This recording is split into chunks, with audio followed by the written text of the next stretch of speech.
regular meeting of the Caroline County Planning Commission for July 24th, 2025. I'll ask that you join me in the Pledge of Allegiance, following which Mr. Steve Rollins will deliver our invocation. I pledge allegiance to the flag of the United States of America, to the republic for which it stands, one nation, under God, indivisible, with liberty and justice for all. Let us pray. Oh, Heavenly Father, we pray that you be in the midst with us tonight as we conduct our business for the county. We pray that everybody will be able to voice their opinions and concerns, doing it in a manner that is pleasing to your sight. We pray that we do what's in your will that's right for the people of Caroline County. We pray that you give everybody traveling mercy back home tonight after this session is done. We bring these prayers to you in the precious name of Jesus. Amen. Amen. Ladies and gentlemen, by way of introduction, to my far left is Mr. Steve Rollins, representing the Mattaponi District. To my left is Dr. Carol Horton, representing Port Royal. I'm Bob Schwartz, representing Bowling Green. To my right is our Vice Chair, Mr. Richard Williams, representing Western Caroline. To his right is Mr. J.D. Young, representing Reedy Church. And on the far right is Mr. Lee Tingler, representing the Madison District.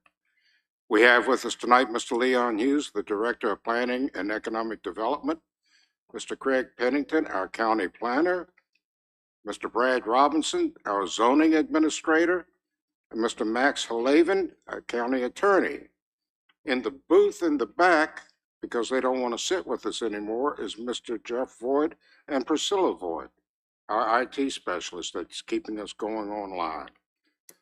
Mr. Pennington, if you would be so kind as to read the protocol for public hearings.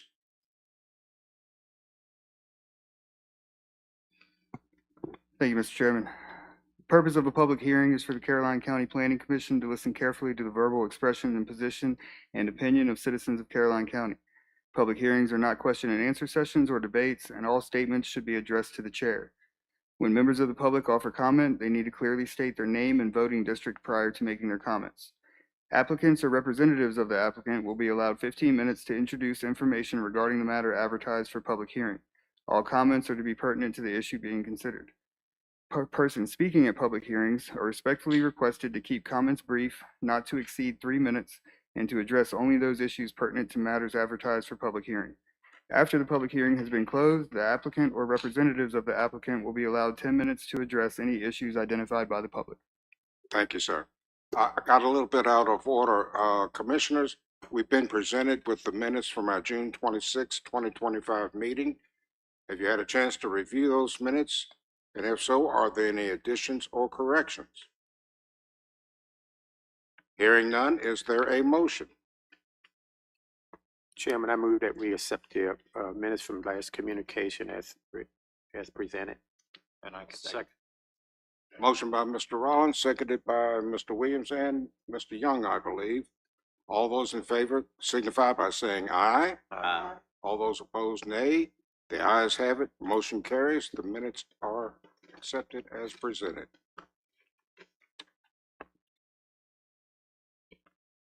SPEX 07-2025, Mr. Pennington. Thank you, Mr. Chairman. Excuse me, Mr. Chairman, one quick note. I'm electing to disqualify myself from participating in SPEX 07-2025 due to a personal interest. I provide insurance services to the applicant. I have a personal interest in Tingler LLC with a principal office located at 18168 US Route 1 Highway, Ruther Glen. So respectfully, I'm going to sit this one out. Thank you, Mr. Tingler. Mr. Penn. All right. Thank you, Mr. Chairman, members of the commission. The first public hearing tonight is JCSA Contractor Yard. The applicant is requesting approval of a special exception permit for a contractor's office equipment storage and sales facility pursuant to Article 4, Section 5.24 of the Caroline County Zoning Ordinance. The property consists of 29.796 acres and is bounded to the northwest by a 1 acre parcel zoned R1 containing a single family dwelling. The remainder of the parcel is surrounded by RP zoned parcels, 6 of which have single family dwellings. Across Partlow Road to the southwest are 2 parcels zoned RP and containing a single family dwellings, and 3 parcels zoned B1 totaling 2.82 acres and currently operating as Caroline Supermarket and a U-Haul rental facility. 1 parcel zone B1 also contains a single-family dwelling. The subject parcel contains 3 structures. The structure closest to Partlow Road is currently occupied by Boondock Seafood. The structure located furthest north is currently used for storage, and the structure in the center was previously used as Shooter's Archery as an archery supply store. Shooter's Archery also obtained approval of a special exception permit for a rural commercial recreational use indoor and outdoor archery range. Shooter's Archery ceased operation in 2022, which deemed the previously approved special exception permit as void. Abel's Construction, which is associated with the applicant, is currently occupying the structure utilized by Shooter's Archery and is using it as an office for the contracting business. The applicant desires to move their contracting equipment, such as excavation machinery, trucks, and materials for storage to the current office location. A contractor's office, equipment, storage, and sales facility is permitted by special exception in both the B1 and RP zoning districts. The applicant is proposing the requested use within the portion of the property zoned RP. An expansion of the B1 portion of the property through a rezoning process would be outside of a designated growth area. Therefore, a special exception request in the RP district is the appropriate request. The applicant's generalized development plan for the project shows the addition of a 2 acre laydown yard at the rear of the existing structures to be utilized as the contractor storage yard. The area will be gravelled with millings, fenced, and gated. The applicant is proposing evergreen plantings around the perimeter of the fence for additional screening. All other conditions on the site will remain unchanged. There are no environmentally sensitive areas located near the improvements to the site. If approved, the site will require a land disturbance permit to be reviewed and approved in accordance with the County Chesapeake Bay regulations. The site plan will be reviewed by the Department of Environmental Quality for compliance with stormwater management regulations. The existing entrance for the project is from Partlow Road, which is a secondary road with a speed limit of 45 miles an hour. The parcel currently has a right turn taper lane for entrance to the property. VDOT has stated that the existing entrance is sufficient for the expanded use and no entrance improvements or upgrades will be required for the right-of-way. Public utilities are not available in this portion of the county. The 2030 Caroline County Comprehensive Plan designates this area as rural preservation. Rural preservation is the predominant land use designation in the county. 4 acres of the subject property was rezoned to B1 business in 1995, with the remainder of the property remaining RP. The portion of the property for the requested use is zoned RP and is directly to the rear of the B1 zoned area. A contractor's office, equipment, storage, and sales facility is a use permitted by the special exception in the RP zoning district. This use is consistent with the comprehensive plan with approval of a special exception permit. VDOT and Virginia Department of Health have commented that the improvements already in place are adequate and no further improvements are necessary. Environmental has noted that should this special exception be approved, land disturbance and stormwater reviews will take place at the site plan phase of the project. No other comments from other reviewing agencies have been received, as there's no public utilities or occupied structures proposed. The planning department offers the following suggested conditions should the special exception be approved. The 2-wit be recorded in the circuit court within 30 days. Applicants submit a site plan for review and approval to the Department of Planning. The area to be used for storage of equipment shall be screened from view of adjacent properties by a solid fence that's a minimum of 6 feet in height. Evergreen plantings shall be installed around the perimeter of the fence for additional screening. Any lighting used for illumination of the storage yards shall be source shielded and downward facing with an internal focus, and the site shall be developed in substantial conformance with the concept plan provided. And that concludes the presentation, and I'm happy to answer any questions that you may have. Mr. Pennington, it says solid fence. Is there any specification as to what type of solid fence or how that is going to be accomplished as opposed to a chain link fence? Not at this time. A solid fence would be a board-on-board fence or a solid wall, but a chain link fence would not be allowed. All right, sir. And should we also have a condition that the special exception is only for the designated 2 acres in the GDP? You can add that condition. The application is only for 2 acres. That's all I have. Commissioners, anyone else have any questions? I had two questions. I don't know if they're for the applicant or not, but can I see the picture of the turn lane again going in there? I was up there the other day looking at the property, so I know in the request, it was saying storage of equipment and also sales. So I guess my question to the turn off lane there is there going to be any like tractor and trailer 53-foot trucks or whatever turning going in and out of that off of that turn lane, which I won't know unless I know what they're going to be selling and what kind of equipment they're going to be storing in the back? I guess that's my question. So they currently operate a contractor's office in the center building there, where it's labeled as Partlow Business Park. As for what type of shipments they get for materials, I would ask the applicant. Okay. Mr. Pennington, my question would be the laydown lot area. It's going to be stone and we will have vehicles parked in those areas? I believe the applicant is only going to use it for materials. However, the special exception would allow for equipment storage as well. But that again would be a question I would ask the applicant as to what he's going to store in his storage yard. Okay, well, I'm just thinking on behalf of the county, if they were to store vehicles back there, would that be a concern with leakage and things of that nature?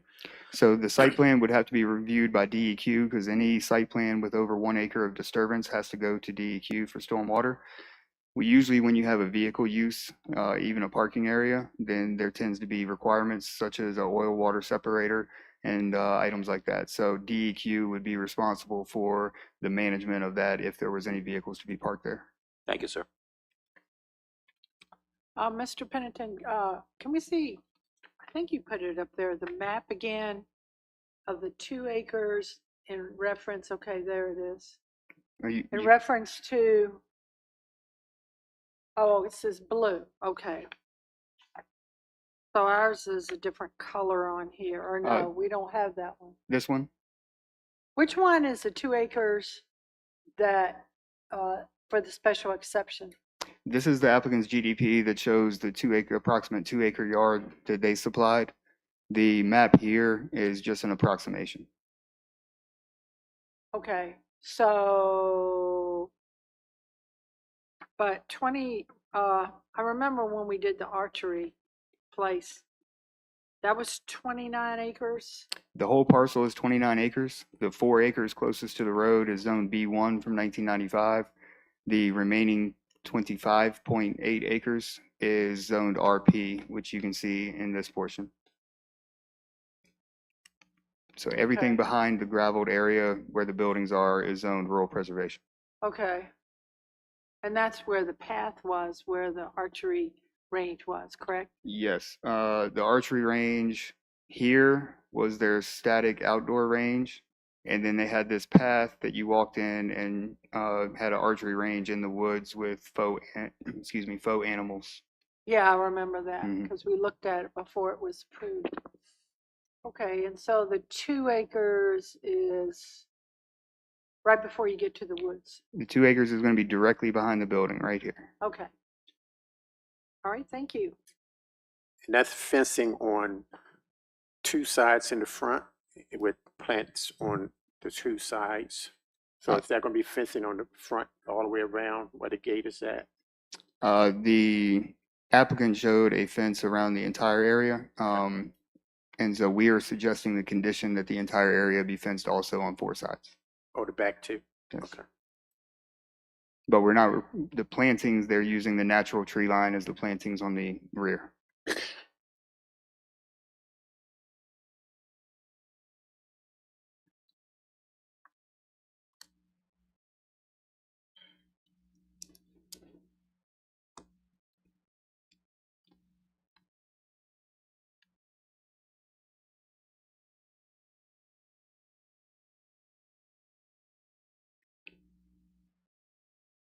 We're done, Mr. Chair. Thank you, Mr. Pennington. And the applicant is here. If Would you the have any applicant questions. appear, please come forward. Just state your name and your voting district, if you please. We know you're the applicant. Yeah, Jerry Abel and what's Charlesburg right there, Goose Hill Road. Isn't that Charlesburg? Western Carolina. So I'm right there on the Beaver Dam and You're on the- Charlesburg area. yeah. It's all crisscrossed on that line. But yeah, so with the laydown area, I do a lot of work for military bases from Quantico to Lejeune, all the way to Albany, Georgia, Yorktown. Most of the laydown areas for some of the bigger projects where we just drop the materials there. And I don't sell nothing, so it's no retail store, nothing like that. So there's no more traffic than what's already there. So it's like, for instance, we just got done doing 200 decks for Quantico Homes. So I buy the lumber, and then we just load up what we need so we can just pull right up to the address. The traffic that's there, it's not going to increase no more than what it already is, because I already have ABC Supply like Sherwin-Williams, because we turn the homes for the military families, paint, clean, maintenance, to get ready for the next families to come in up and down the East Coast. And as far as the vehicles go, it's really just going to be trailers. If any, I'd probably say about 75% of my guys drive their vehicles home, because some of them do on call. So if there's an emergency or a flood or something, they just take their vehicle and go. So as far as storage in there, and plus, if I need to store extra vehicles, the land is towards the back. I already own that, and that's where my residence at. That connects to the trails that she was talking about. Yeah, I think our concern was probably about if you have heavy equipment or No, the burst biggest thing. hydraulic lines and. Yeah, the biggest heavy equipment thing that I have is a Mini, which I keep that at my residence, and plus skid steer with forks, but I actually keep that inside the barn to the left. Okay. As far as the fence goes, we were going to do a vinyl fence, so then it's, it looks good, and then it's low maintenance. We ain't got to worry about lumber or anything like that. Would you be opposed to fencing around the entire 2 acres? I mean, is that going to be? No, that's what I want to do, because as security reasons, I want to fence the whole 2 acres. Sometimes there'll be over $500,000 worth of material sitting there. So I prefer to fence in the whole area. And you're going to lock the gate at night? Lock the gate Yeah. at night. Yeah. Right now my building's open between 6 to 6 every day, because I do, my guys come in, I let them know what bases they're coming in. The building in the middle, I use it for my supplies and stuff like that. So they don't have to go to Lowe's. They don't have to do everything's already there. They get it. They go, if they're going to Yorktown that day, Quantico that day, they get it and they go do their jobs. So yeah, so it will be open during the hours and locked up every night. Plus we have cameras around the building all the way around. And yeah, for security. Plus it would help keep the wildlife out of there at night. Yes, ma'am.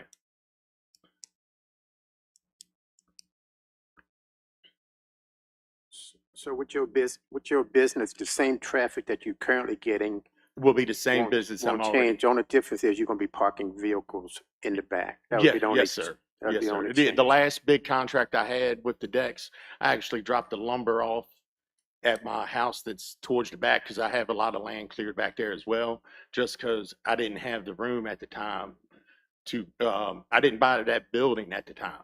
So I had it actually dropped out my old shop that was at my house. So now with the next contracts coming in, we can use that, and it just keeps the traffic from my home, but it keeps it there and it keeps it look pleasant and safe.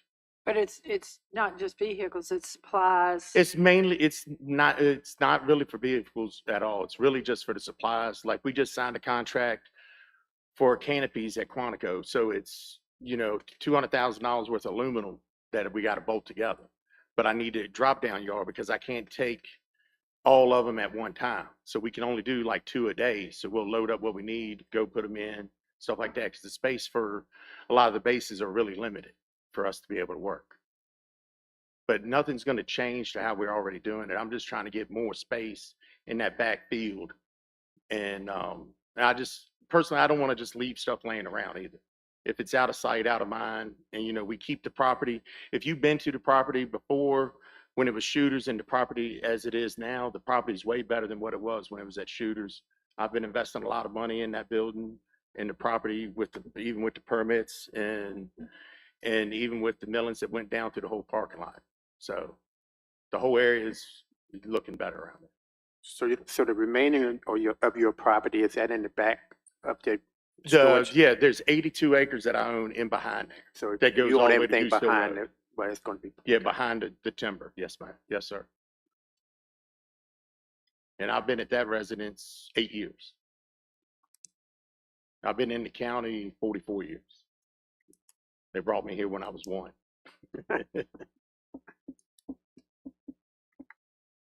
Commissioners, anyone else have any questions? Thank you, sir. We'll open the public hearing on it now and All right, thank you all. proceed.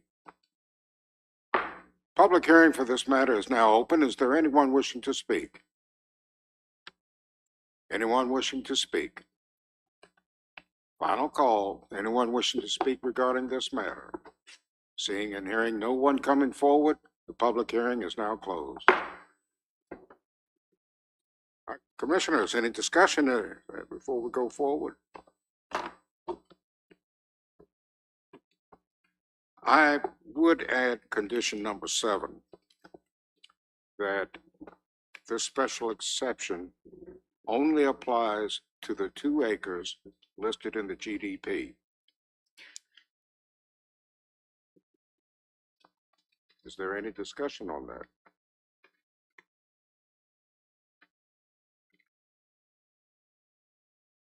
There being no further discussion on that, that will be added as condition number 7. All right, commissioners.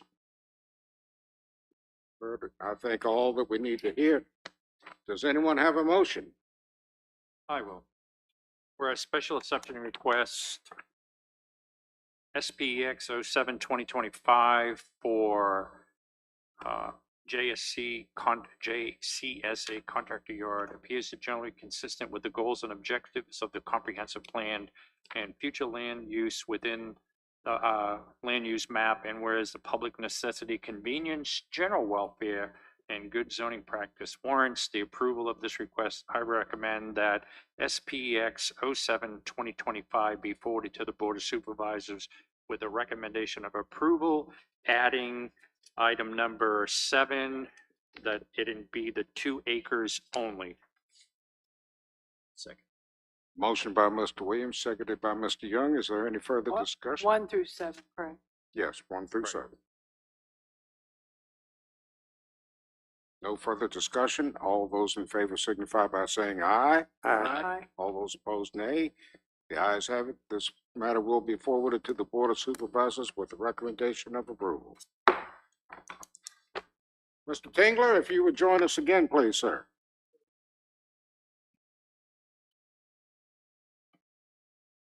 RZ 02-2025, Mr. Pennington. Good Earth Horticulture, Inc. owner, ADP Ladysmith Data Hub LLC applicant.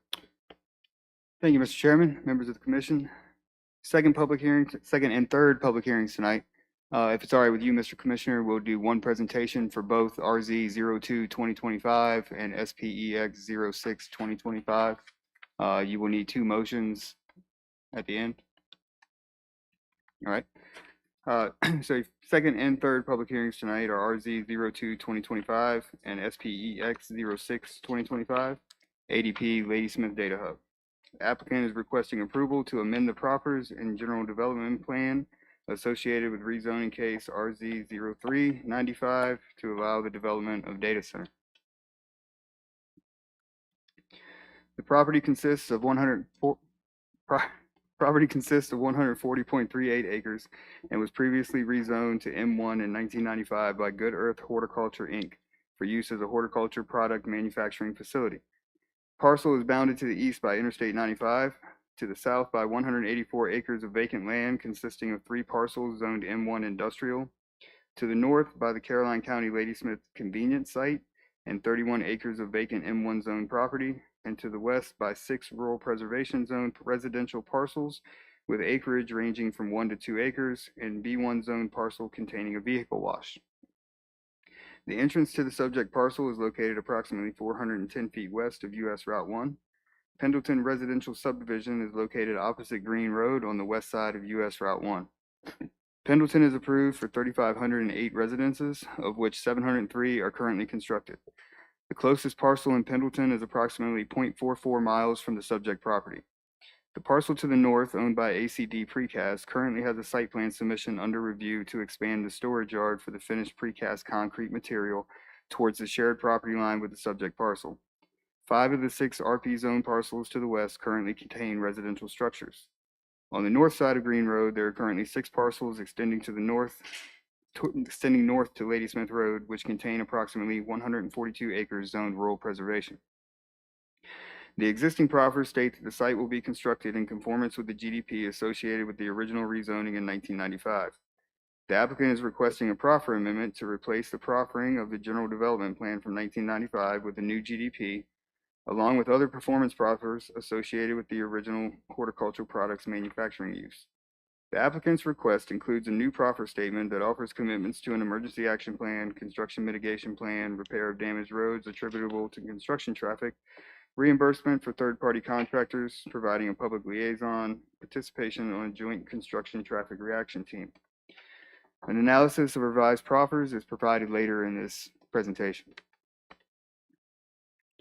The applicant's proposed generalized development plan for the project shows 1 data center building and a 10-acre substation, both sited towards the eastern property line along Interstate 95. Access into the site will utilize the existing entrance from Green Road, previously used by Good Earth Horticulture, Inc. The GDP also depicts internal roads to support future building on the site. The square footage of the 2-story building shown is approximately 315,000 total square feet for both floors and located approximately 150 feet west of the right-of-way for Interstate 95. The GDP also depicts a future development area located towards the center and western portions of the property that would accommodate phase 2 of the project. The applicant has provided a future development exhibit that shows 4 additional data center buildings oriented within the phase 2 future development area.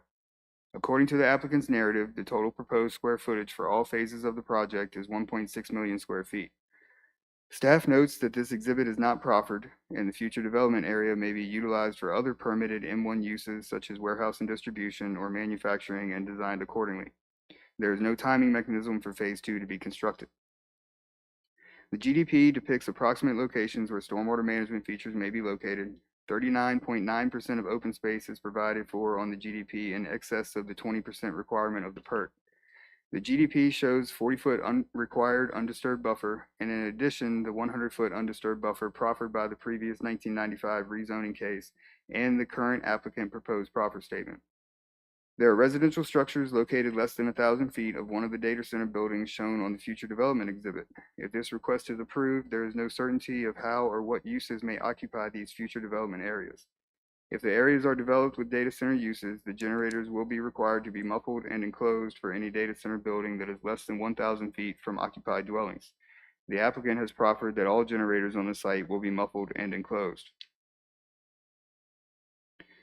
The GDP depicts the northeastern portion of the property as containing resource protection areas associated with an existing stream.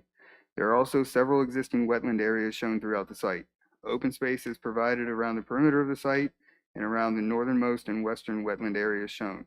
While minimal, the proposed layout shows some impacted wetlands should the proffer amendment and companion special exception request be approved. Development on the site will be subject to the county's Chesapeake Bay and erosion and sediment control regulations. Stormwater and wetland mitigation will be reviewed by the Department of Environmental Quality and the Army Corps of Engineers. The project proposes to utilize the existing entrance to the parcel from Green Road, which is a secondary road with a speed limit of 35 miles an hour. According to VDOT data from 2023, the annual average daily traffic on Green Road between US Route 1 and Ladysmith Road was 600 vehicles. The proposed entrance is approximately 450 feet west of the intersection with US Route 1. Edmond Pendleton also intersects at Route 1 at this location and is approximately 1 mile south of the intersection of Ladysmith Road and Green Road. The applicant has provided a traffic impact analysis that concludes no turn lanes or off-site improvements are recommended at the study intersections. VDOT provided comments on the TIA on June 26th. VDOT noted that some data was not provided in the table supplied as part of the TIA. VDOT stated the citizens making a left turn from Pendleton will have a 192-second increase in wait time, and mitigation for this delay was not provided. VDOT also noted that the Ladysmith Road and I-95 northbound on-ramp shows a 30-foot increase in queue length, and the eastbound left at the intersection of US Route 1 and Edmund Pendleton Drive Green Road show a 273-foot increase in queue length. VDOT is suggesting mitigation at these two intersections. Staff notes the TIA only accounts for the proposed data center use and not any additional industrial uses that could be allowed within the Phase 2 future development area. The TIA was resubmitted to VDOT on July 16th in response to the comments provided. Staff has not completed review of the second submission of the TIA at this time. The construction and employee traffic arriving to the site from Interstate 95 will need to use the Ladysmith Road and US Route 1 southbound to Green Road. Ladysmith Road improvements that were implemented by VDOT in 2023 constructed a median that restricts left turn movements at Green Road and Ladysmith Road. The intersection of US Route 1 and Green Road has an approximately 200-foot long existing left turn lane for Green Road. Likewise, construction and employee traffic arriving to the site from the south will arrive on US Route 1 northbound. The right turn movement from US Route 1 onto Green Road has approximately a 150-foot long existing right turn lane. Traffic exiting the site could utilize Green Road to access Ladysmith Road eastbound and Interstate 95 interchange, or exit via the unsignalized intersection of Green Road and US Route 1.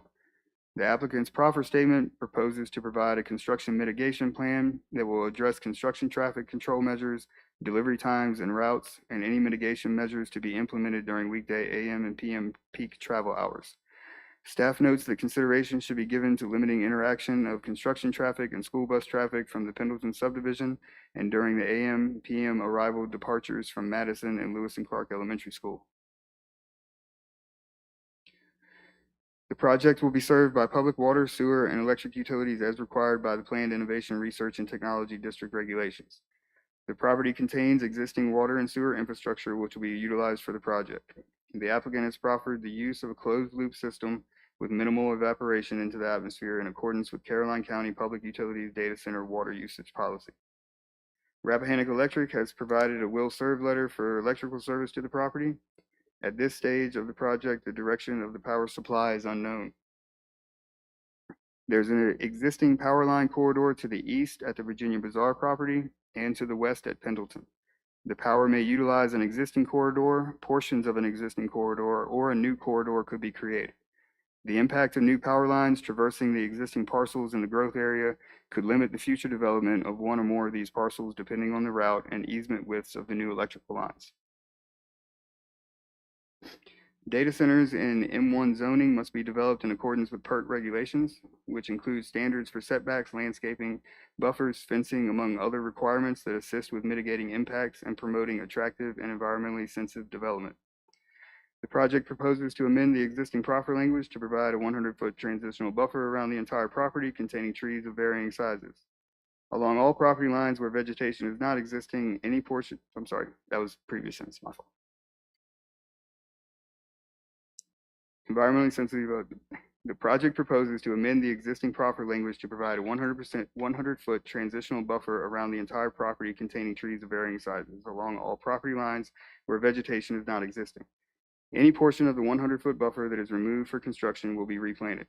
Staff notes that size and types of replanting are not noted within the proffer statement. Landscaped areas will also be provided in the interior of the site around buildings and parking areas. The applicant's proffer statement does not limit development of the property to data center uses, but retains a number of by right and special exception uses permitted in the M1 district.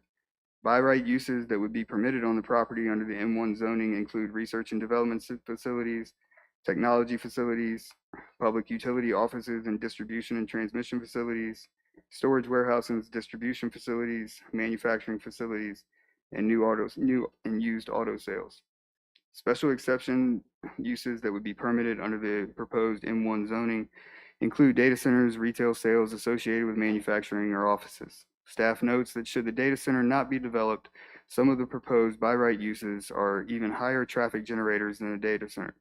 The TIA provided by the applicant only contemplates traffic generated by the data center use and does not provide for any additional traffic or mitigation that could be generated by a separate by right use.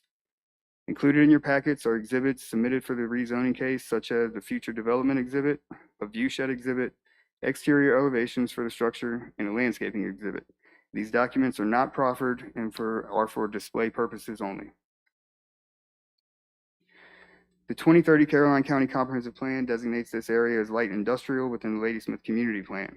Light industrial, as described in the comprehensive plan, is a district to encourage the development of light industrial developments and facilities. With proper buffering and landscaping, these types of industry will not distract from the residential desirability of adjacent properties.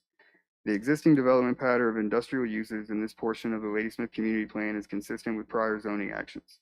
The subject parcel was rezoned in 1995 for industrial use. The adjacent parcel to the north has been utilized for industrial uses since 1993. The adjacent parcel to the south was rezoned for industrial use in 2018. Comprehensive plan designates this area as appropriate for light industrial development.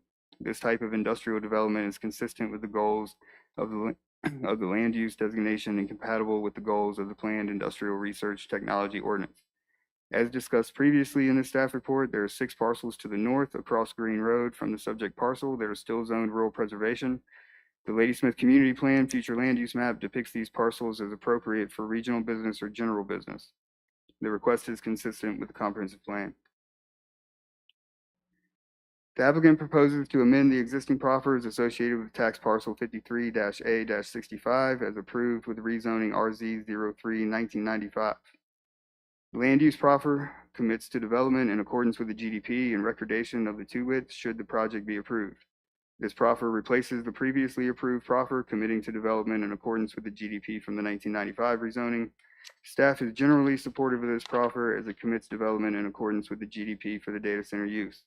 However, the GDP depicts a future development area that could be used for other by right M1 uses and does not commit to what type of development will occur in that future development area. Staff notes that the future development exhibit is not proffered.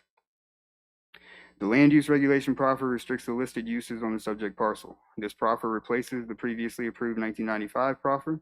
Staff is not supportive of this proffer as it allows more intense development that will generate significantly more vehicle trips. The Ladysmith Road I-95 interchange is not adequate for significant increases in traffic volumes that may include tractor-trailer trucks. Transportation proffer commits to a TIA as required by VDOT and/or the county. This proffer replaces the previously approved 1995 proffer that committed to transportation improvements for that rezoning. All commitments from the 1995 proffer were satisfied. Staff is generally supportive of this proffer as it commits to a TIA as required by the county for the construction of required improvements noted in the TIA for any permitted use. However, there is no timing commitment for when the improvement shall take place.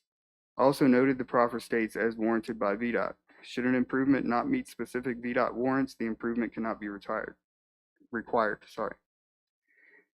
The Public Utilities Environmental Proffer commits to restricting the use of open circuit evaporative cooling and enclosing and muffling the generators.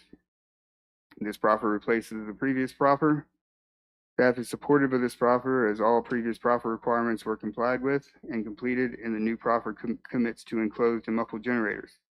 The county attorney noted in his review of the proffers that this proffer does not commit to utilizing a closed loop cooling system. The proffer only restricts open circuit evaporative cooling. Should there be a new cooling method in the future, that type of system could be utilized and use more water than a closed loop cooling system. Open space proffer commits to retain open space in accordance with the PIRT regulations to maintain a 100-foot buffer. This proffer adds to the previously approved 1995 proffer that committed to a 100-foot perimeter buffer around the property.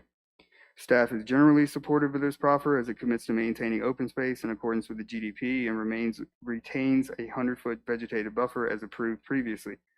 However, the proffer allows for disturbance in the 100-foot buffer for construction, and there's no commitment to the type and height of landscaping that will replace buffer areas that are removed during construction, nor the timing for replacement.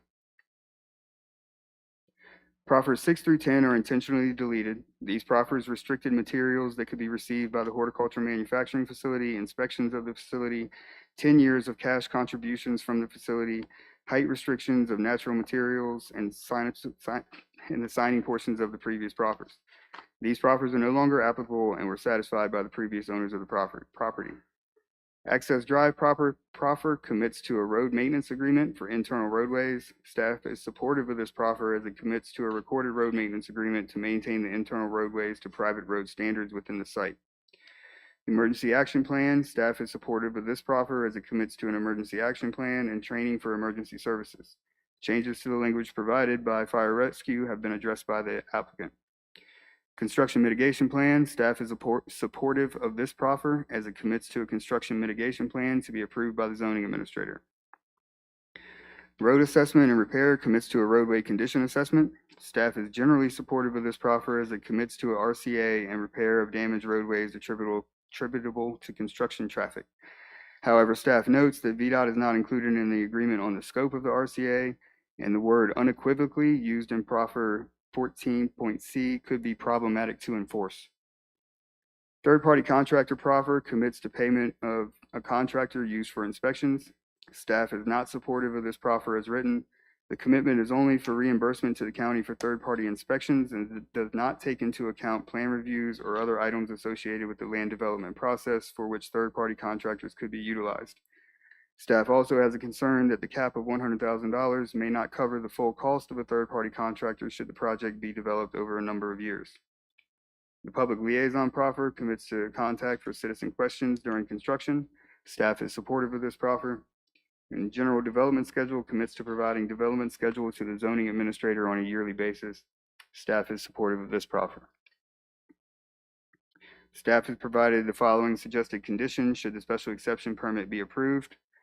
From the time of your packet, Condition 2 and Condition 8 have been stricken from the staff's suggestions, and Condition 3 has been edited since the writing of the staff report. The new proffers are on your screen. The new conditions are on your screen.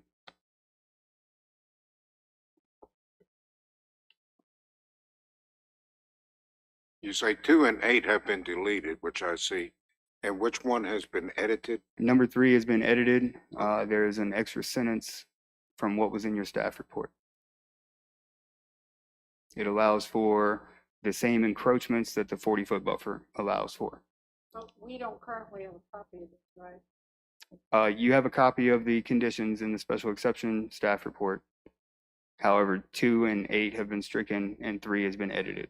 It's in this current package that we got. Yes, that's correct. And that concludes the staff presentation. I'm happy to answer any questions that you may have. Mr. Pennington, if you would, please go back to the power line map showing the red line. Right, just there you go. We understand down in the southeast corner in that general area is where they want to put a substation. Do we know, and I assume that that red line is a 530 kV line, is that correct? No, that's a 230 line. That's a 230. Yes. All right. So they will be able to tap into that to the substation. Yes, they will have to run it to the subject parcel. As you can see, it currently doesn't touch the subject parcel. But at this time, the REC and Dominion do not commit to where the power will come from. So it could come off of one of those red lines, or it could come from a completely different direction. All right, so to your knowledge, any lines that they run, do any citizens have a chance of losing either their land or use of their land by running that power line to the substation? So you can see if they were to come off of that line, they would have to cross a number of parcels. Depending on where they come off of that line, it could cross any number of parcels, some designated as commercial, such as behind Ladysmith Crossing, there on Ladysmith Road, some designated as residential, such as the ones on the southern side of Route 1, eastern side of Route 1, south of the power line, or the RP zone properties that are on the east of 95 by Bowl Church Road. And so without knowing where the powers are coming from, yes, they could cut across residential parcels or commercial parcels. All right, and would those poles be of such height and width that a swath of land would have to be cut, thereby limiting the use of a private landowner of their land? It depends on what size Dominion Rappahannock Electric need for the easements. But yes, it could be a smaller easement, it could be a wider easement. Depending on the size of the parcel, it could restrict any use of the parcel. But regardless, they're gonna have to put easements in and take away from the existing landowners. Currently, a 230 line does not touch the parcel, and so they will have to run a 230 line from somewhere that will cut across some parcels, and they will require easements. So potentially, we're cutting our citizens out of the use of their land. If it were to cross a residential parcel, Yes. Can conditions be put on things that are approved like this that say they cannot, subject to the power lines not running across certain areas? so where the power lines are going to come from, an approved project would go through the study phase with the electric provider, and then it'll be submitted to the SCC with a number of desired routes. They have to submit at least 5, and then people are allowed to comment on those suggested routes, citizens, the county, and then the SCC will determine where the best place they feel that the power will come from. But we have no control over saying, and a condition that, No. okay. We can comment as the county and suggest what we think is best, but we cannot condition where it comes from. Okay. So I read in our packet that it's gonna take 300 megawatts. Is that per year per building? I would defer to the applicant for the total megawatts that they would need. We sent an email out to Rappahannock Electric to get some more information, and they have not responded at this time. How will that affect the surrounding area as far as their availability and things along those lines? I know there's a lot of concern over rising cost associated with all that extra transmission. So that's yet to be determined. Dominion can use infrastructure costs to raise payments. There's some bills in the General Assembly right now that could affect that, but Dominion's allowed to put their infrastructure cost onto their customers. A few more questions. When was this application begun? The application was filed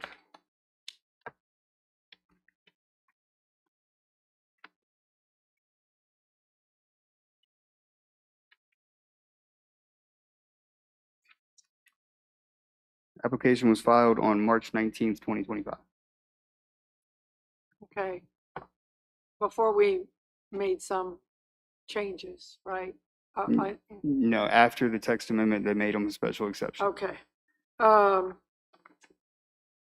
you said no turn, VDOT said no turn lane is necessary. No, the applicant's TIA said no turn lanes or improvements were necessary. VDOT commented after the initial submission of the TIA that mitigation should be provided at 2 places. And the second submission of the TIA was made 2 weeks ago and is still under review by VDOT at this time. And you said something about it's not completely air cooled. I said that the proffer doesn't specifically commit to a closed loop system. It restricts open loop evaporative cooling. And so should a different type of cooling method come about in the future, then they would be able to utilize that regardless of water usage. And so a commitment to a closed loop system is what the Public Utilities Office requires. Okay, so it's not completely closed loop is what you're telling me. Right now, they are suggesting that this be a closed loop system, Oh, okay. but the proffer doesn't restrict them to only using a closed loop system. All right. This is, I know where this area is. It's right now, some of it's wooded and some of it's open field. They cleared most of it when the horticulture manufacturing facility left. Okay. And so most of the parcel is cleared at this time. They still And- have a 100-foot buffer around the perimeter. I wasn't real clear on I wasn't real clear on the, on one of those, and we have a copy of that up here, where it says future area, there's no commitment, you said, as to what that will be. No, there's no commitment to what the future development area would be. The property is zoned M1 industrial, so any by right M1 industrial use that is not proffered The out ones you listed, yeah. would be able to go there. All right, thank you. I don't think I have any more questions at this time, Mr. Chair. Mr. Pennington, there's no time frame for the power though, correct? I mean, Not at this time.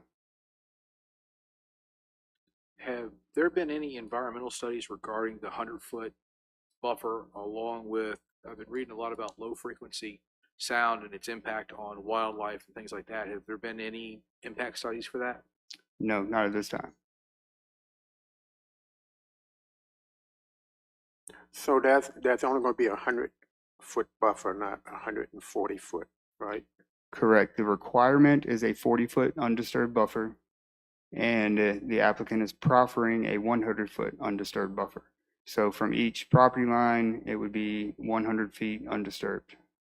And the $100,000 for the third-party reimbursements, is that for the total campus or just for one data center? It's for the total project.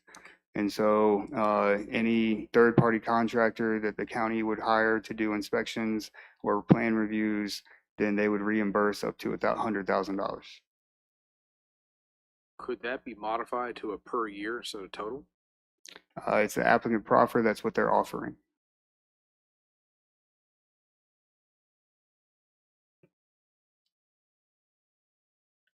Mr. Pennington, wasn't this the Carmel Church Data Hub Center at one time, or something to that effect? It's the same applicant as the Carmel Church Data Hub application that took place at Carmel Church. Okay, what has happened with that? Anything at all as yet? They applied for a site plan after approval, and the site plan was approved a couple months ago, around January, and they've since sold the property. They've sold it already. Yes, that's correct. Okay, thank you, sir. Commissioners, if there are no further questions at this point, Yeah. Go ahead, Mr. Mr. Young. Pennington, between your staff as well as VDOT, has there been any consideration of the bridge on Lady Smith Road? Maybe helping widen that bridge area. So the TIA that was submitted from the applicant did not note any improvements to any roads. VDOT noted that there is a STAR study going on for bridge replacement on Ladysmith Road, but there's been nothing offered in proffers from the applicant, and the TIA doesn't commit to any improvements there. Thank you.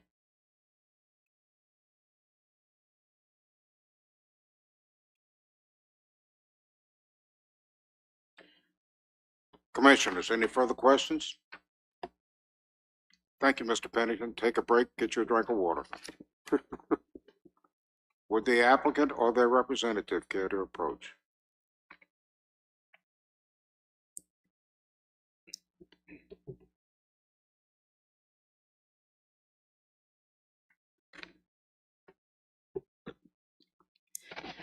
Good evening, Mr. Chairman, members of the commission. My name is Ann Neal Cosby, and I'm a land use attorney with Green Herlocker, representing the applicant ADP Ladysmith Data Hub. Tom Nessel with the company is here with me. I'm just going to touch briefly on the land use component and the comprehensive plan component, which frankly, Craig stole my thunder and did such a good job that I was just going to quickly touch on those two slides again, because I do think it's important. And then maybe just touch on just a couple of the questions that had come up, particularly related to land use on the future land use portion of that GDP, because I know that that's a concern of staff's. And also I heard some questions from Dr. Horton and some others. So I just wanted to touch on that very quickly and then hand it over to Tom to walk through the rest of the presentation. So I guess I'm driving this. As Craig pointed out, the property is located in the Ladysmith growth area, and it is located currently next to several other industrial, commercial, and planned developments. And you can see there, and I think again that Craig did an excellent job identifying his maps probably better than mine is. But again, this area, this property under the Ladysmith sub-area plan is designated for industrial use. So the areas mostly in this area along 95 and adjacent are either designated for, for future industrial, light industrial, which this is, or regional business. So, we think that this type of use fits in, exactly with what the comprehensive plan is calling for. I would note that there was some language, because I know there are some residential, dwellings, as Craig pointed out. And I just wanted to take some language from our application that quotes the comprehensive plan that says, with proper buffering and landscaping, these types of industries will not detract from, quote, the residential desirability of adjacent properties. So again, the comprehensive plan acknowledges that these industrial uses, light industrial, like data centers, can live and coexist with existing residential in these areas, so long as there's appropriate buffering.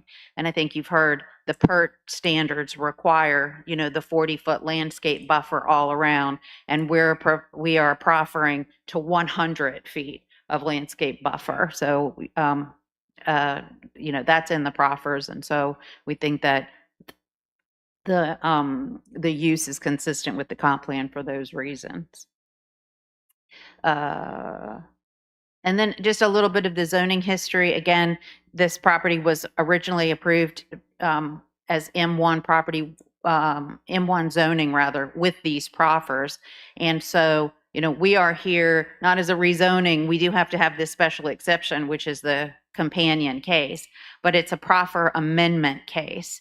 And I think that's important here because the proffers apply to the M1 zoning and the original proffers. We are here replacing the original GDP with the data center. Right now, this property can only be used for that horticultural use. That's it. It's been locked up.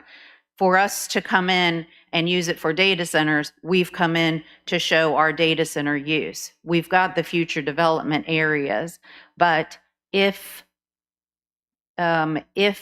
in the future, any of those M1 uses, warehouses, needed to come in, the proffers would have to be amended again. We'd have to come in with a GDP. And I think that, that's sort of, where we think the flexibility and the protection for the county is.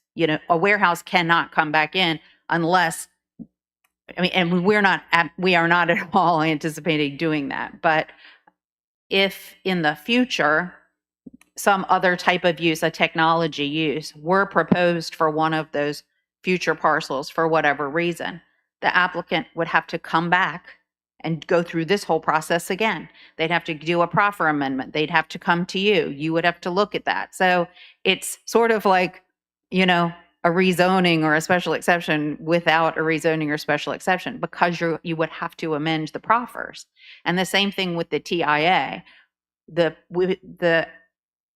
Under the regulations, VDOTs and the counties, as well as the proffers, if, again, some technology use were proposed for one of those outlying areas, a new TIA would also need to be provided. So again, it's just like starting over. It's just, this is the mechanism when you're in a proffer amendment situation. So any concern that if another use comes to one of those future development areas, it would come back before the commission. It would go back before the board. You would get a whole new TIA. Whatever improvements are warranted by VDOT would have to be constructed. And that's another note that I just wanted to make here. The second submission of the TIA is under review by VDOT. And so whatever the improvements are required, the applicant will have to construct if they're warranted. And I think Craig is right. If they're not warranted under the TIA and with VDOT, it's very difficult to construct a road improvement that VDOT has said is not warranted. We get that, frequently where, even when an applicant wants to do a traffic light somewhere, and if it's not warranted by VDOT, VDOT will not let you put in a traffic light. So again, whatever is required under the TIA for this application or another application, VDOT, the TIA would be reviewed by VDOT. The applicant would have to provide those improvements that are warranted. We can look at certainly language about timing. So I just, again, wanted to assure the commission that, the reason certain, plans aren't proffered is just because if something were to happen, it would all come back to you again. And we thought that would probably be better for the county. So with that, I'll hand it over to Tom. He can finish the presentation. And then, of course, we're sitting here ready to answer any and all questions that you have. Thank you, ma'am.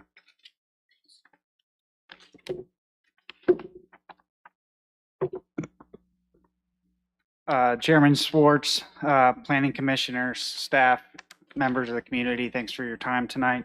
Appreciate your consideration on this matter. My name's Tom. I'm from Avio Digital. We are a developer of data centers. What that means is we find parcels of land and we take them through the power interconnection process. We entitle the land. We hire teams of engineers to design the facility. We hire contractors to construct the facilities, and then we hire operators to run them. I will skip to the next slide here. So this is our future. This is the campus plan, including the future development area. I want to express that the principal reason we carved out the future development area and didn't put this as a proffer is because those 4 additional buildings beyond the first building, we would like the flexibility to combine them into one larger footprint or adjust them as our tenant might need. Basically, these are shown as 40 megawatt of critical power buildings, and sometimes tenants could require up to 120. So they could be combined into one footprint, but we thought that the intelligent thing to do here to provide that flexibility would be to carve it out as future development area. So just wanted to get on that point. So the other thing of note looking at the plan is we tried to put we will be building the campus from the east side to the west, as is shown in the GDP. Phase 1 is the first data center and the substation. And there being a lot of noise along Interstate 95, those locations being the furthest from residents and kind of the closest to the other industrial zone property, we thought made sense. Each of these buildings includes some key components. The blue part is the data halls themselves, which house computers. The orange part is the generator building and the electrical yard, and then the green part that you see there is the administrative area where there are offices, and then the yellow is the loading dock. And like staff mentioned, we are trying to avoid environmentally sensitive areas to the greatest extent, such as the RPA shown in yellow on the northeast side of the site.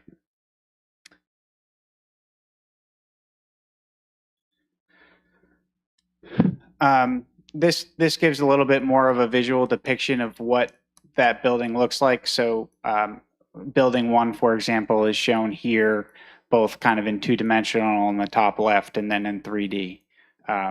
This is a pointer. Craig, this is a pointer, right? So in the front, we try to make the attractive looking portion of the building where staff can enter and use these offices to operate the data center facility. Obviously, parking is out front, and then we have a screen wall to kind of shield the loading dock, which is back here. So any deliveries will be delivered to this loading dock area back here. Then inside of this longer building on the side are the generators. The generators will be obviously enclosed. They'll be muffled and they will be basically particulate filtered to the EPA's highest standard. That's tier 4. In between the generator building and the main building is an electrical yard where we just have some basic switching equipment. So when the utility power comes in, it gets distributed to all of the data halls. Inside the main portion of the building here in the back of the administrative space are our data halls. This building shown has 4 data halls. And then on the rooftop, we will have the air-cooled chillers. And then those will be screened, which is kind of the screen wall you're seeing here. This block is the elevator penthouse. But the chillers on the roof will be screened. I do want to clarify that our intention is absolutely to do closed loop. If there's a problem with that language, we're more than happy to adjust it. Each one of these buildings will consume about 1,500 gallons of water a day. Your average household is equivalent to about 350. So this whole campus, you're talking about 25 homes worth of water over the 140 acres. And again, no problem changing that language if there's any ambiguity to it.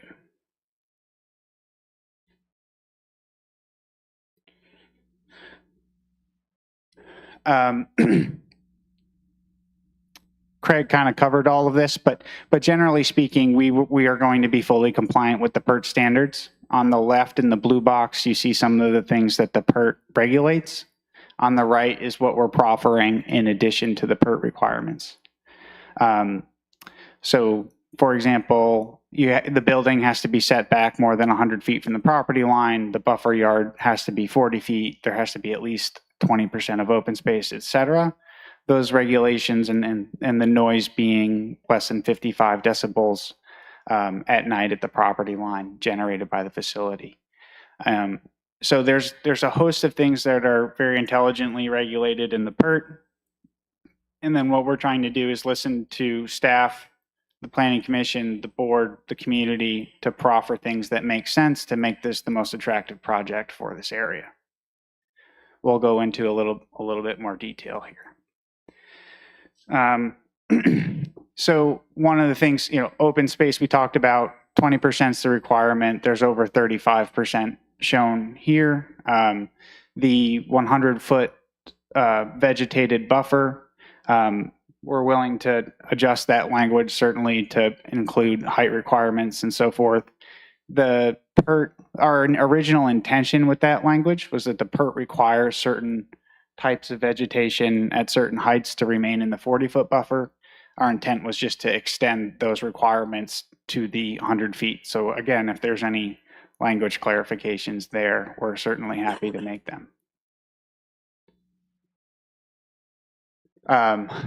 We talked about a number of these things already. And again, our intent was for this to be a data center campus, and my understanding coming into this was if there was any other type of use in the future development area, it would certainly need to come back for a proffer amendment.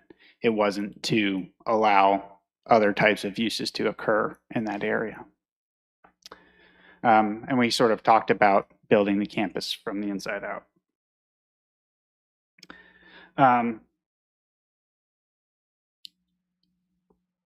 Okay, keep going here. Here's a little bit more on the water consumption. We kind of went over these numbers. Like I said, each building will use about 1,500 gallons a day, which is a little more than 4 homes, call it 5. So basically on the top here, we have an example of the closed loop system, and that's basically where the rooftop chillers condense refrigerant, blow fans across it to cool it down, and then allow it to expand where it drops in temperature, and we feed a closed loop water system against that refrigerant and pipe it down into the data halls, blow air across the water into the data hall to cool it. Whereas evaporative cooling is kind of represented on the bottom, where the cooling mechanism is open circuit, and it allows the water to evaporate, which has the cooling effect, which uses large amounts of water.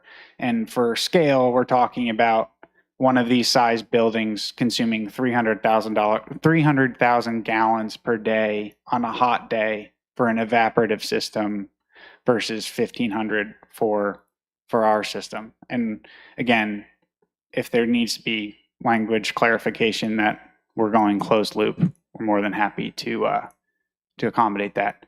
One other piece that we're doing for water conservation is the buildings will capture rainwater runoff, and we will be using that for irrigation. A little bit more information on the noise and air quality. Like we talked about, the PERT regulates that the facility can't generate more than 55 decibels at night, which is sort of the normal area in a suburban neighborhood at night, or basically a fridge running. The backup generators are outside of that limit, but they will not run unless there is a power outage, and then we will run them one at a time, approximately once a month for about 10 minutes each. That's just for maintenance and to consume some of the fuel so that it doesn't go stale. Craig talked about our proffer that our generators will be housed enclosed, and we talked about the Tier 4 emission standards already, so I won't repeat that one.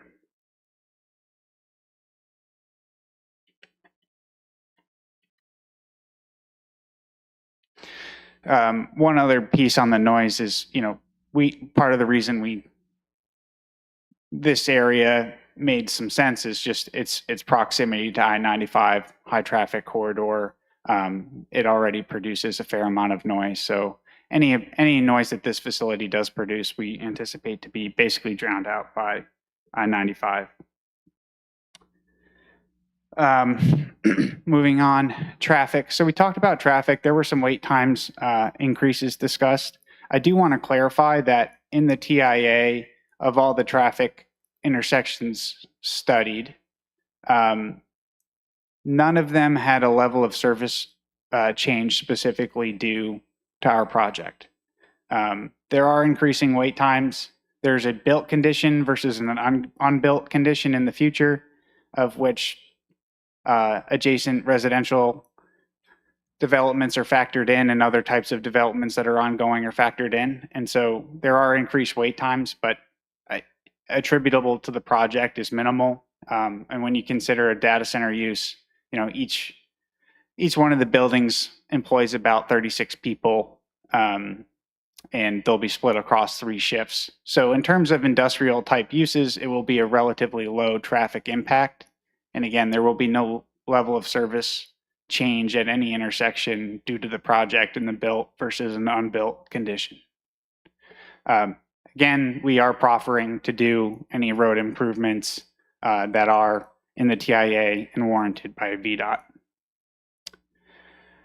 Regarding power, a lot of questions on power. And so for some reason, the site's not showing up, but I had a little box around it.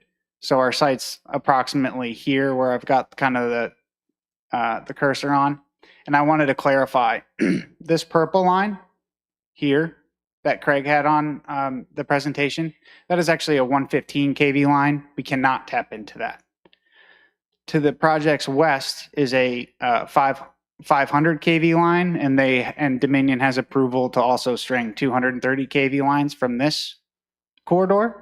And then to the east is a 230 kV corridor. And Dominion is undergoing a project right now to extend those services to the Ruther Glen switching station. This is from Dominion's website. So I cannot tell you where the power is coming from. The power is most likely coming from one of those sources. Simple math says extending from the Ruther Glen switching station, most likely along existing power corridors like the 115 corridor, is most likely the case. As was discussed, the case goes through the State Corporation Commission in terms of the routing. We've proffered to do the best we can to communicate early and often between the county and Dominion to ensure that the routing impacts the county in the most minimal way possible. Dominion does do their best to try not to bisect properties. The right-of-way will be approximately 100 feet wide, so there is an impact. between existing electrical infrastructure and our site. And when it comes to building that electrical infrastructure, we will be solely responsible for all Rappahannock's costs. So they will be building the transforming side of the substation. That'll be the tune of $55 million. We will be responsible, again, for the entirety of those costs. And then we will be responsible for securing the Dominion transmission line costs until it is built and we are taking power and paying for power. And then the transmission costs are supposed to be appropriately offset in the rate charged for the power consumed. And again, the power consumed will be 300 megawatts of utility power. That's for the entire campus.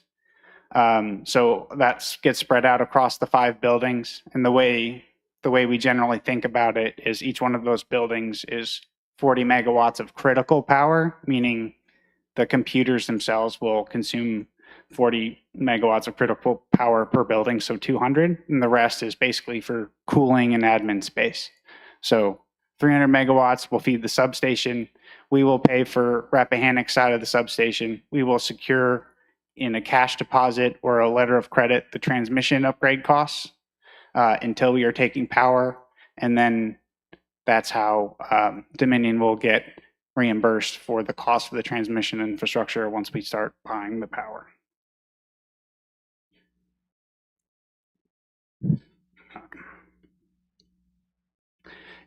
Phasing. Phase 2 will happen very quickly when we get a delivery date from Dominion in terms of the power. We've applied for that 300 megawatts of power, and the phasing will be impacted by when they can deliver how much power, which is again why we didn't proffer it. Dominion has a very, very long backup right now when it comes to power applications. So again, I can't tell you where it's coming from. I can't tell you when I'm going to get it. We still think that this is the highest use for the property, and so we're pursuing it, but it is a long wait time from Dominion right now.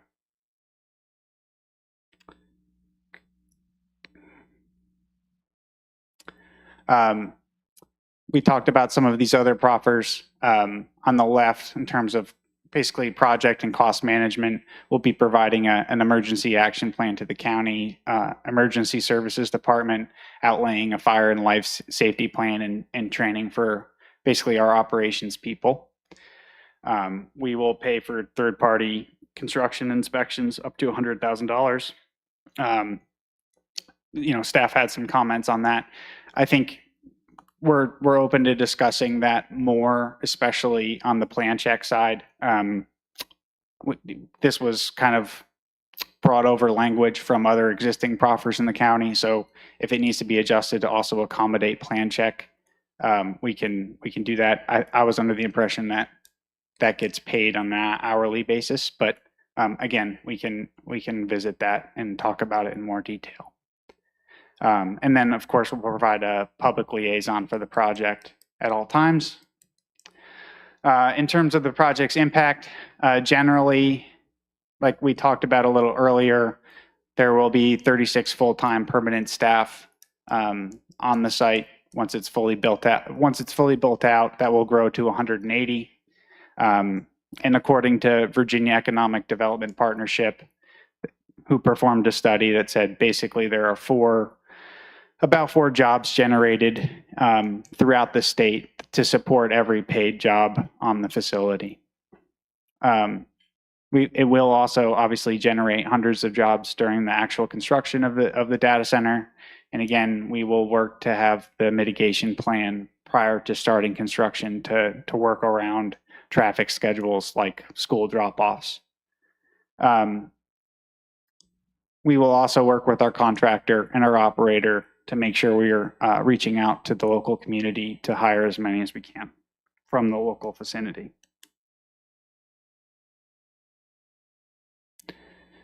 In terms of tax revenue, this is a snapshot, and so of an estimate of what this would generate. And so I might be out of juice here. Sorry, or it doesn't really show. Okay, so the top part shows just the first building. right? So the first building, generally, the real estate, so the actual construction of the data center will be about $400 million to build the 315,000 square feet. And at the county's tax rate of 0.52%, that equates to $2 million of tax revenue on the real estate. On the data center equipment side, that's approximately twice the value of the built building. So $800 million for that first building, taxed at 1.25%. Now that depreciates over 5 years, but your average year of the depreciation of the $800 million is taken at 25%. So that would generate approximately $2.5 million. So in general, each building will provide about $4.5 million of tax revenue to the county. And then for the full campus, we've just grossed up the numbers here, which is just under $23 million annually on average.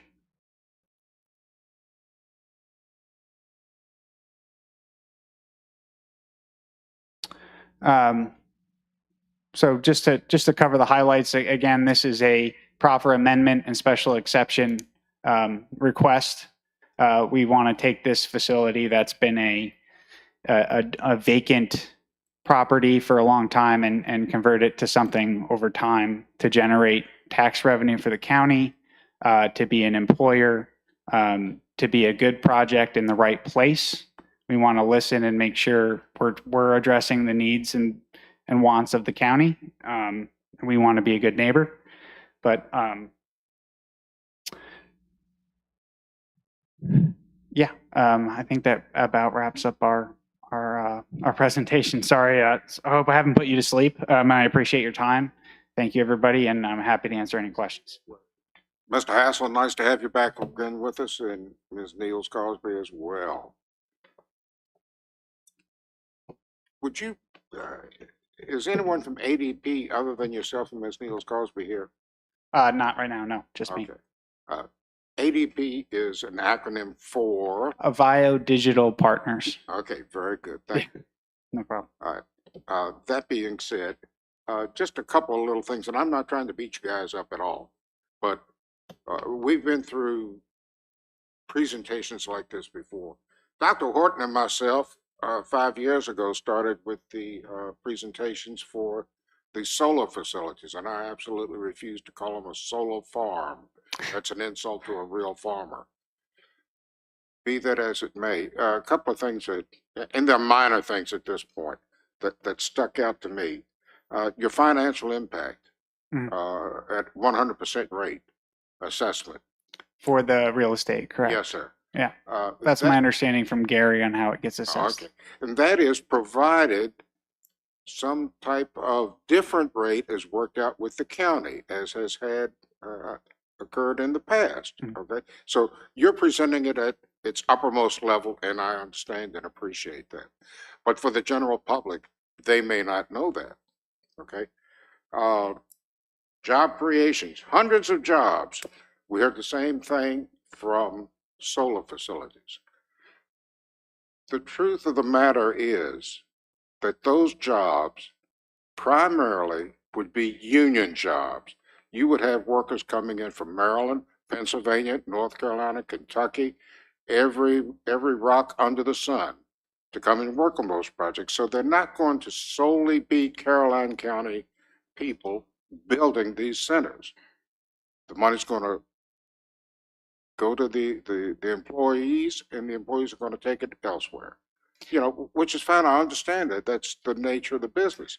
I will add one of the things that, you know, we've started talking to. There's a precast contractor that's obviously just to our north, so we've initiated some discussions there. I'm not saying that they would be contracted to perform that work, but you know, certainly there are resources and companies within Caroline County that we would look to use, such as the precast company just to the north of us, and MC Dean, who provides a lot of the power infrastructure in data centers. Yeah, in one of your presentation papers, I think you said about 770 jobs, and I'm thinking, well, we don't have that many construction people in Caroline County. So yeah.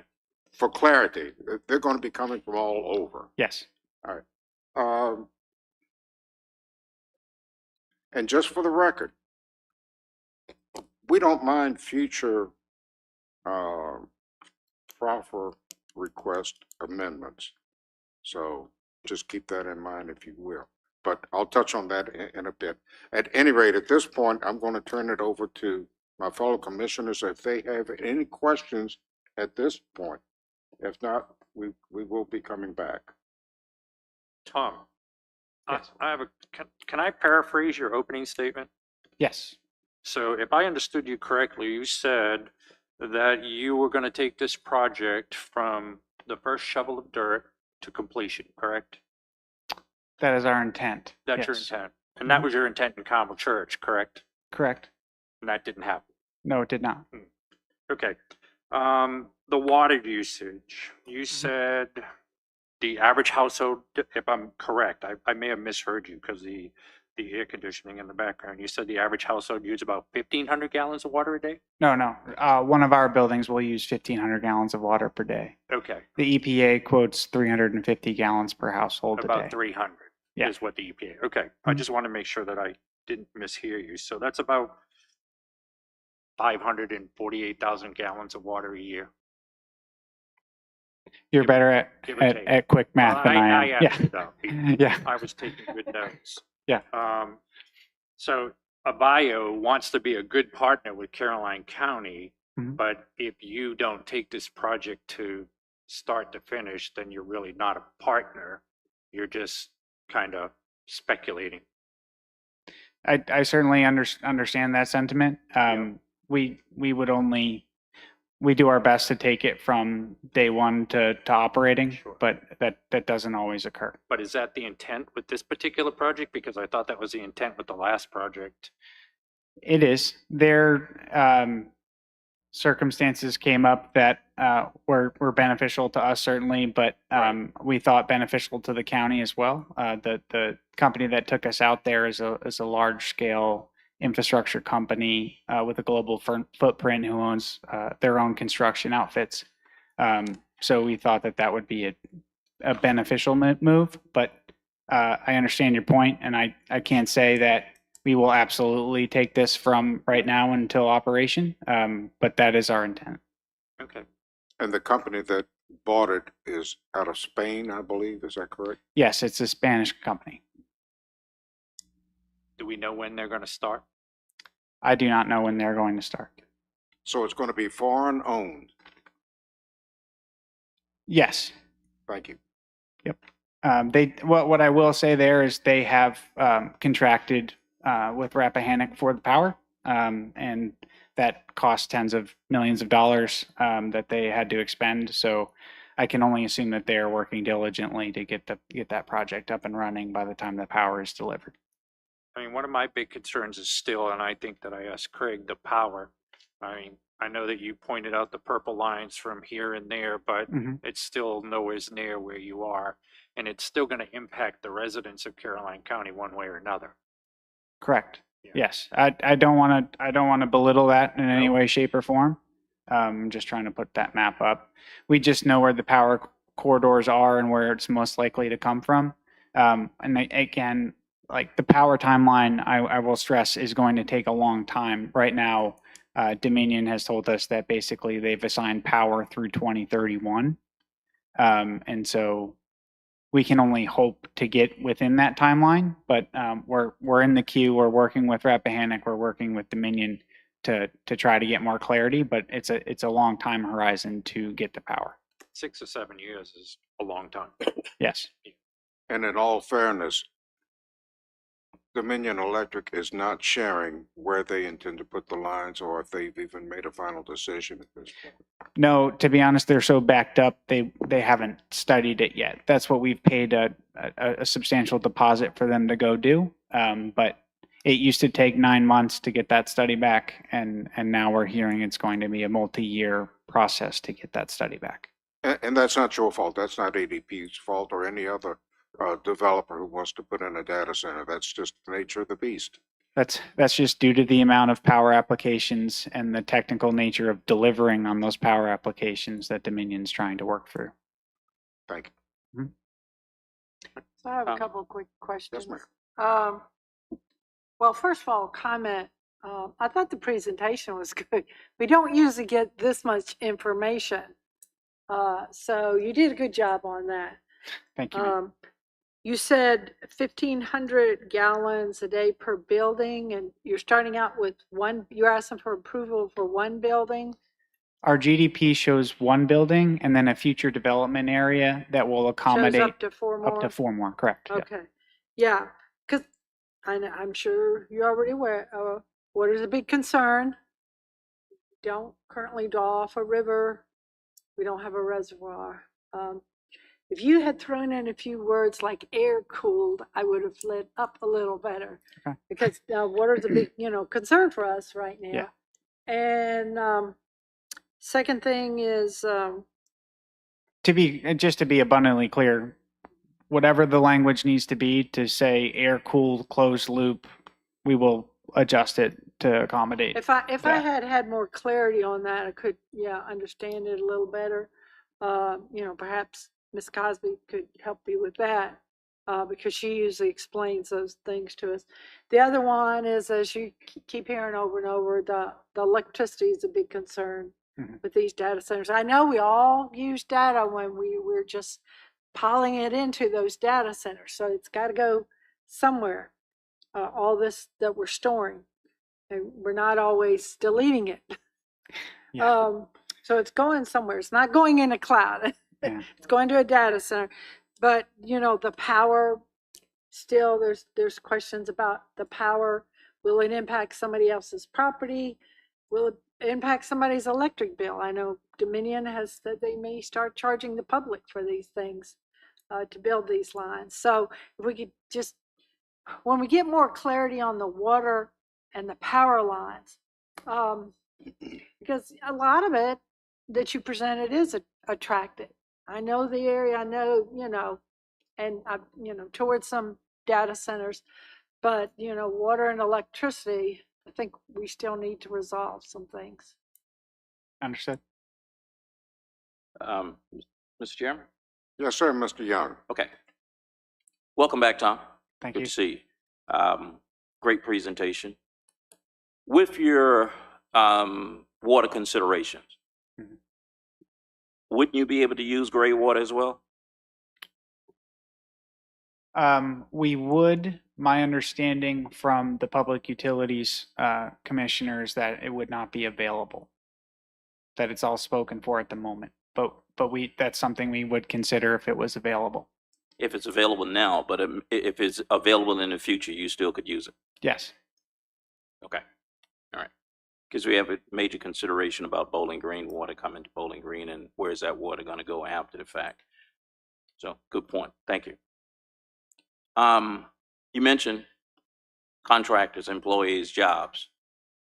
These individuals would have to be at least qualified, correct? Yes. Okay. So, as sadly as it is, there aren't a lot of commercial qualified individuals here in the county. We certainly understand that. But if you would certainly consider making that a priority to consider Caroline County first before we go outside. I would definitely like to see that. Same as, we have with our schools, with our school systems, our teachers. We don't have a lot of teachers that live here in the county there. And plus they have to be certified as well. Yeah, one thing we're in the infancy of figuring out is outreach to local community colleges for training programs and outreaches to local high schools to just bring awareness to the jobs on offer at these facilities and what training qualifications or how to get trained to be able to meet the qualifications to work there. Would that be something that you all would consider implementing into the school systems? Some type of training for the commercial training for the schools? Yes. Okay. The power, which seems to be a major concern to everyone. The power is going to impact Caroline County whether you all put a data center here or our neighbors put a data center somewhere else. Those lines are still going to come through Caroline County. So I think that point at least needs to be considered from everybody. It's just not pointing fingers at you all and saying, you're going to increase power. You will have an impact on that. However, again, the neighboring counties, if we don't have data centers here, the neighboring counties get those benefits, we're still going to pay for them.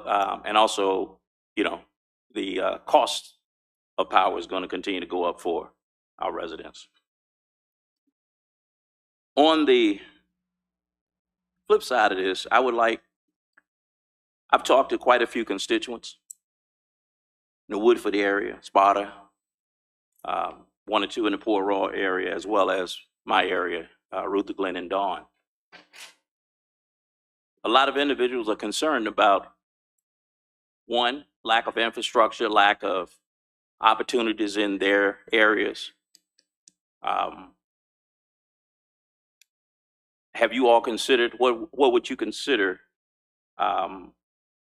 to assist some of those areas for improvements? One of the things we didn't really cover is, I mean, there's a public water main on the site at this point, and there's also a sanitary sewer line that cuts through the site. So there's, you know, all of the water and wastewater utility infrastructure is present on site. And then from a fiber and connectivity standpoint, there's ample fiber connectivity on Route 1, and there's long haul fiber routes along 95 that we'll be tapping into. Beyond that, you know, I'm definitely open to having discussions on what we can do to be a good neighbor, but I don't necessarily have anything to offer you right now, but that's probably more a lack of ingenuity on my part, but willing to have a discussion. Sure. The tax base is perfect. It's great. But I think the constituents and the citizens of Caroline County needs just to have, because Woodford, Sparta, those outlying areas, they don't necessarily benefit from this. And, you know, I would like to see something in place that all constituents of Caroline would have an opportunity to benefit, not just by tax base. Understood. Okay. Mr. Chairman, I don't want to beat the electric part to death, but the biggest problem I have with the data center projects is that, you know, in our zoning laws, it states that for a data center, there needs to be water and power. And every data center that had to come to us before the power problem is addressed. So my constituents are calling me and saying, you know, like with the Ruther Glen project, if they're going to come across my property, you know, then I have to call Dominion or have them to call Dominion to say, is this going to affect this resident's property? And at this point, no one has an answer when it comes to the Ruther Glen project. So that's my biggest concern, is that, you know, I think we're putting the horse before the cart, you know, and I don't know when you guys started talking to Dominion, but I would have thought that the answer to the electrical problem would have been answered before. And I sure hate approving something and not knowing the impact on something that I have approved, you know, before the fact. So that's my concern with the power problem.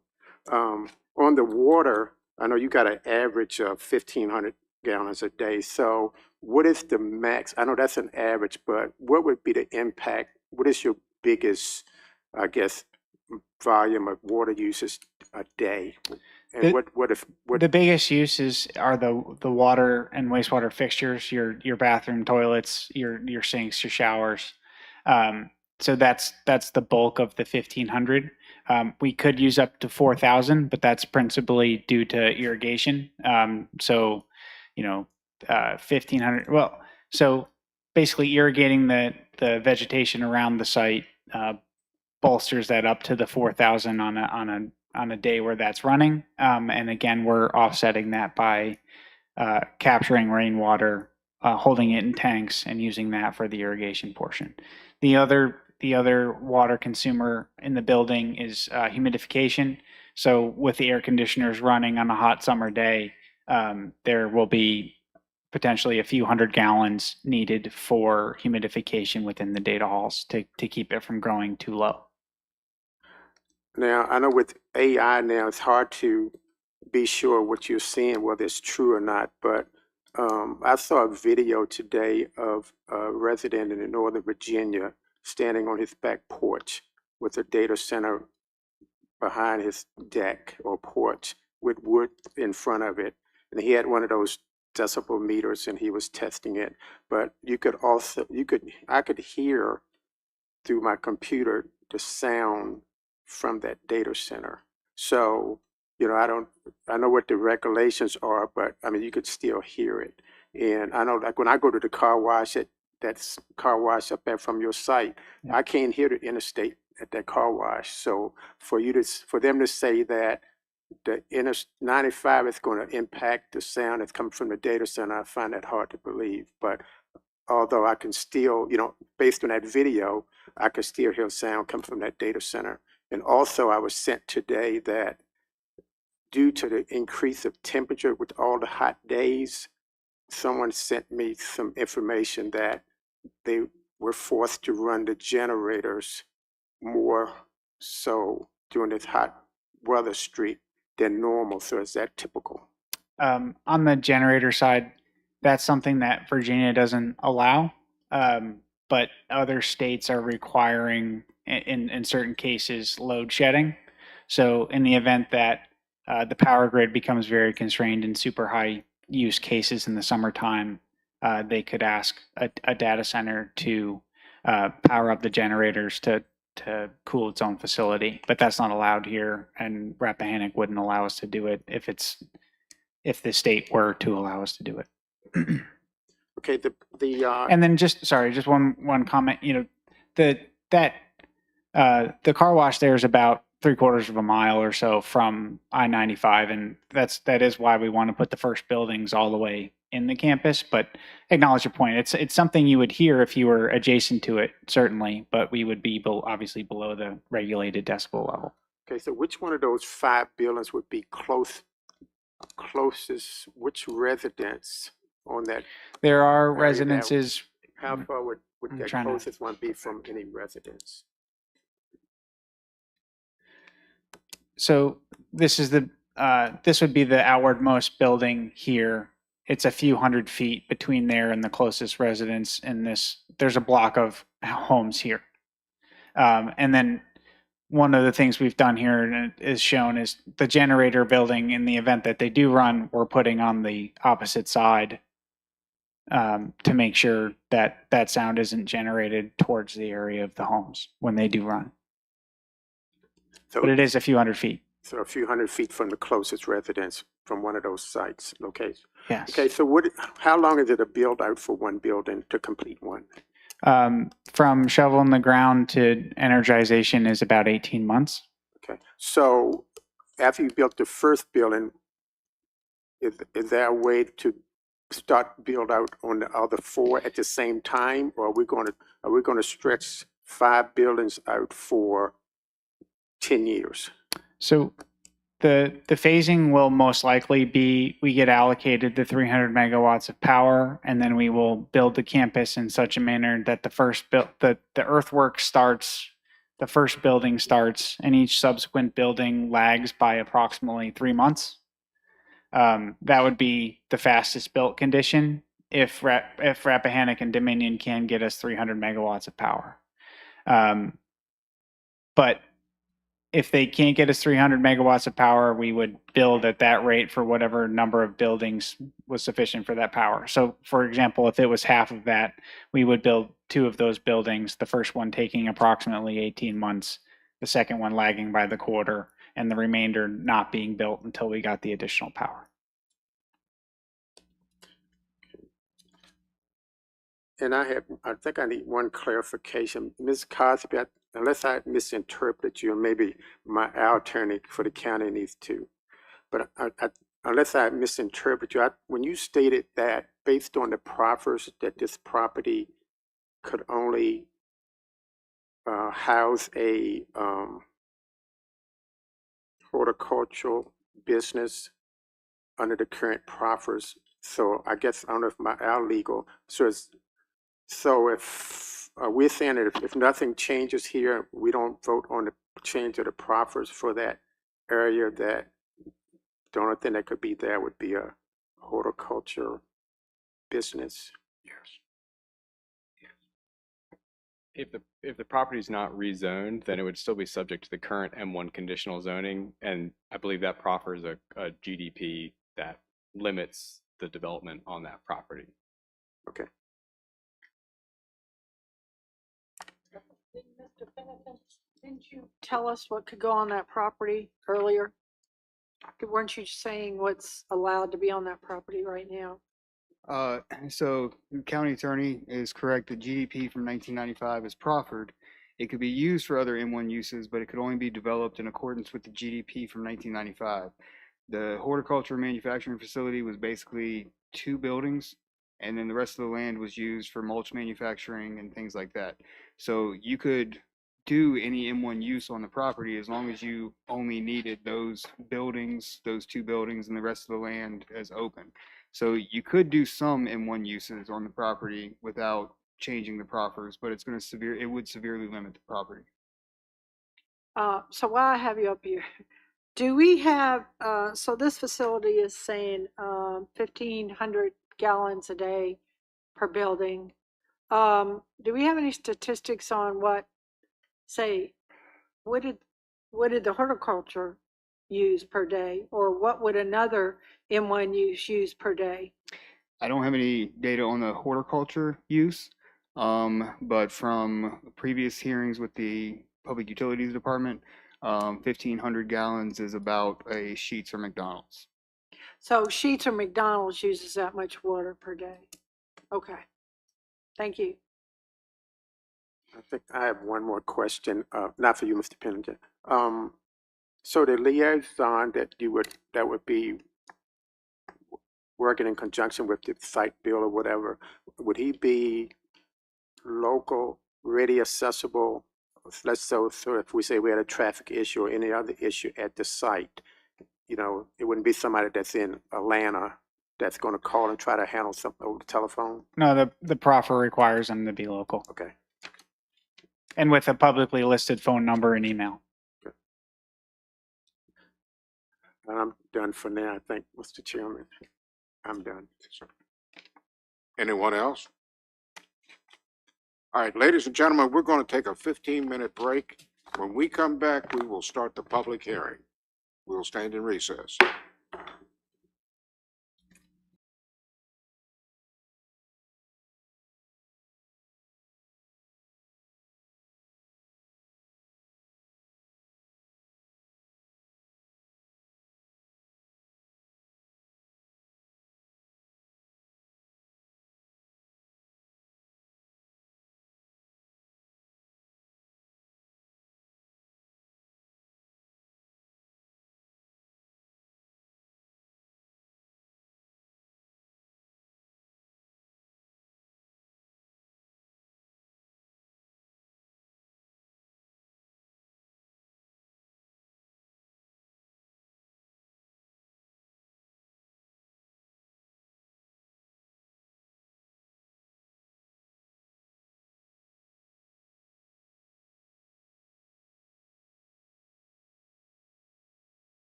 please. Ladies and gentlemen, we're getting ready to start the public hearing. We will be holding a public hearing on RZ 02-2025 as well as SPEX 06-2025. So each speaker will have a total of 6 minutes. When you come to the podium, please state your name and your voting district, please. Public hearing regarding these two matters is now open. Is there anyone wishing to speak? Please come forward.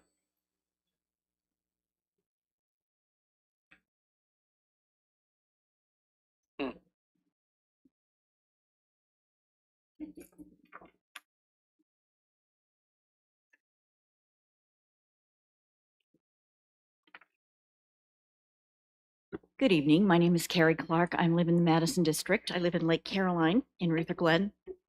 And I'm very concerned about the installation of the data centers, and specifically this one on Route 1. First of all, from maps that were distributed last November, this project had yet to be approved. Yet, the large piece of acreage that is there has recently been stripped of trees. Ms. Clark, I meant to make an announcement regarding this. Please hold her time.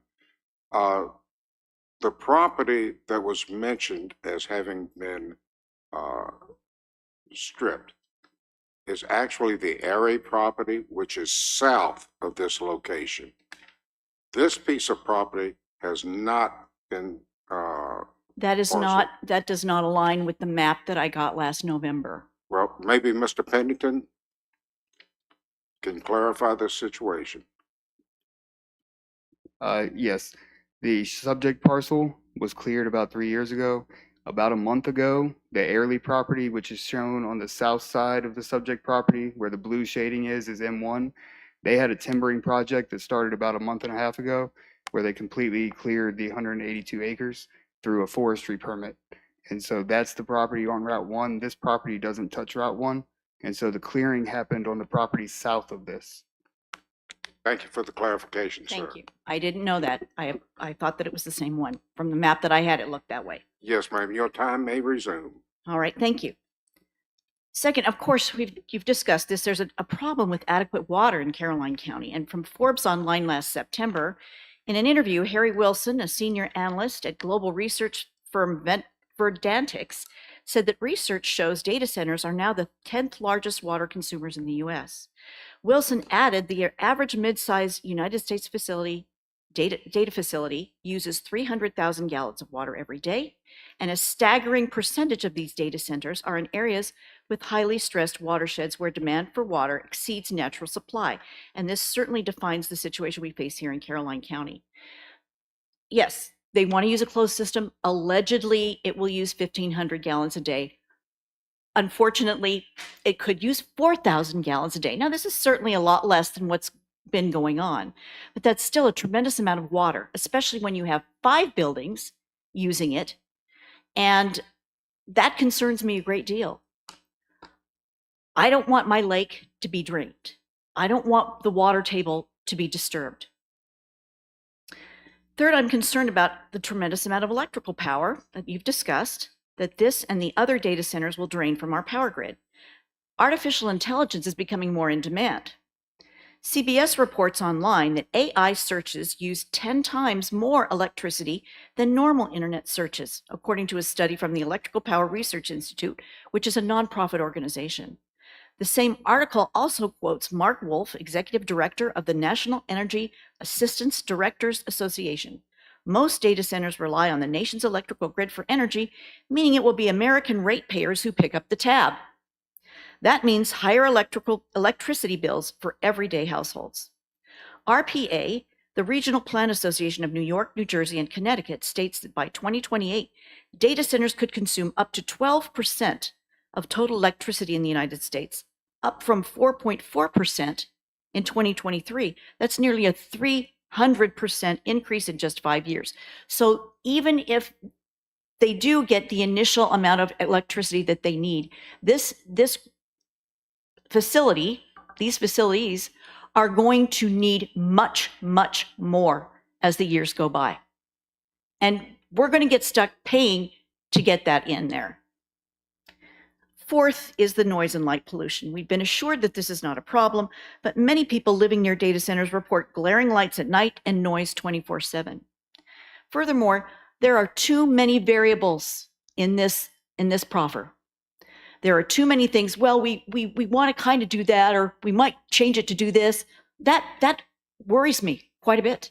I don't think that's good, to be honest with you. I think you need a solid, exact plan before you approve anything. Other jurisdictions, including Loudoun County, have taken steps to halt or slow the building of data centers.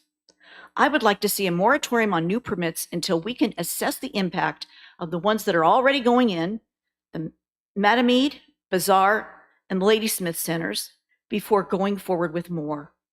Please listen to the people of this community and halt this rush to get on the data center bandwagon until we can analyze the impact on our county. Your first responsibility should be to the residents here, regardless of the perceived and unproven, I might add, revenue these buildings allegedly will generate. Thank you. Thank you, Ms. Clark. Anyone else wishing to speak? Hello, my name is Erin Kelly Bannister, and I am president of Lake Caroline Board of Directors, and I am speaking for our Board of Directors as well as our residents. So first, thank you for the opportunity to speak on the proposed data center rezoning. While rezoning can be a tool for progress, it also warrants cautious scrutiny. It opens the door to irreversible changes in land use patterns, infrastructure demands, and environmental pressures. In this case, the request asks us to reimagine a quiet rural corridor as a home to a large round-the-clock facility, one whose presence may redefine the surrounding area's character and long-term trajectory. I recognize the potential benefits of new jobs, increased tax revenue, and infrastructure improvements. At the same time, it is important we carefully consider lasting community impacts, including those that extend far beyond the immediate issue of rezoning. First, I encourage a thorough assessment of the facility's water needs and how it will affect the local community. For Lake Caroline, we are concerned how their water needs will impact the health and sustainability of our lake. An independent study of current and projected demand would give us a reliable baseline to understand the impact on our community supply. Requiring the developer to include an on-site water recycling and conservation plan, along with a contingency strategy for importing water that clearly identifies sources, transport routes, volumes, and spill safeguards will go a long way toward protecting this vital resource. Visually, a building of this scale along a scenic rural road can shift the character we deeply value. And I know on the map it showed one of them that's close to 95, but then they showed an alternative map and it has all 5 of these data centers, and one of them will be quite close to Route 1. Requiring the developer to plant a buffer of native trees, so anything that's removed, put that back, and not only that, but require a timeline for when they're going to do that. Utilize earth tone color scheme and install low profile fencing or berms can help it blend more quietly into the landscape. Because the center will operate around the clock, sound and light controls are critical when considering this application, especially since we have houses, as they mentioned, that are right near this project. They did mention the acoustic enclosures around the generators, but the generators are very loud, especially when they're doing maintenance on those in the building. And regular third-party noise monitoring will help maintain compliance with nighttime limits. Dark sky friendly lighting using downward-facing fixtures, motion sensors, and automatic dimming will help reduce light spill and preserve our night sky. I highly encourage you to strongly consider the traffic impacts from both construction and daily operations and require a clear maintenance schedule for affected roads.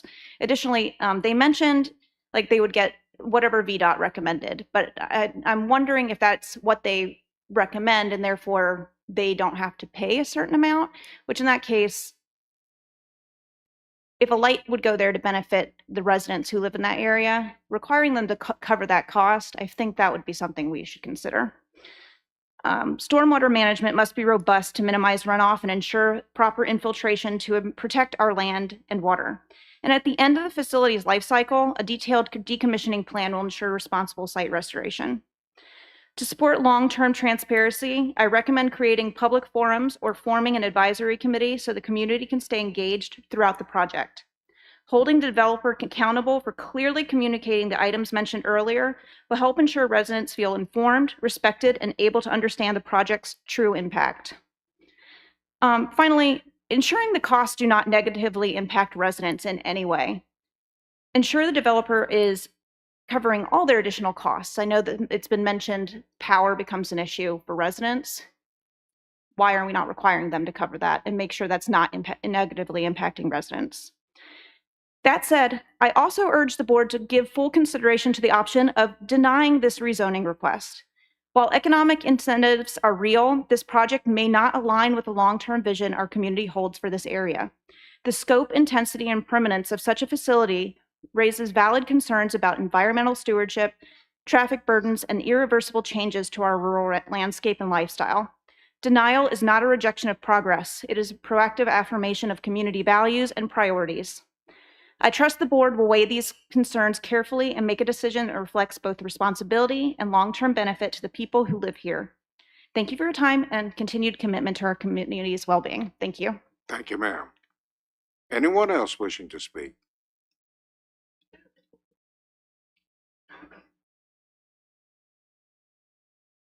Hello, how y'all doing now? Good evening, sir. My name is Kick Outland, Outland. Kick is in kickball. I'm not a resident for Caroline County, but my mother-in-law is. Mrs. Lee. Huh? Mrs. Lee is your mother-in-law. Jackson. I'm sorry. Yeah, Joy Jackson. Okay. She lives right there, as you're speaking of, right next door to the car wash on Greenwood Road. Green Road? Okay, good. Well, I'm so used to that one up in Henrico, where my boss lives. But as speaking of the behalf of her and everything that's going on with the community and everything like that, I live in King William, which I'm not just a stone throw away. When you open the open loop system on a cooler, I work for Harris Heating and Plumbing. I've been doing school since I was 17 years old, 43 years for this one company. I build schools for a living. Evaporation, that takes water as a cooling system. Chillers, how many generators could be running? They run on a 7-day time period. Reason why diesel jails the 8th day. So you got an hour every week of a generator's got to run. That's a normal fact. Generators are loud. You will use a lot more water. You might not be able to keep up the accommodation of water. You know, with the tower you got right now, she's already got chlorine in her well, and they can't see where it gets from. Apparently got something going with the water tower as it is. She don't live but a stone throw away from that.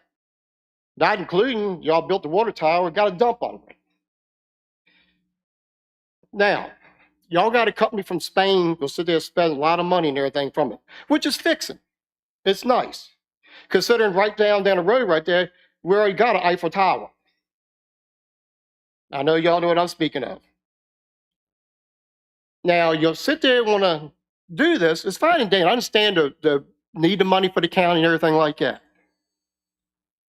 But you can close within 2 houses, one on each side of the car wash, with the noise pollution from these things. It will be noise pollution.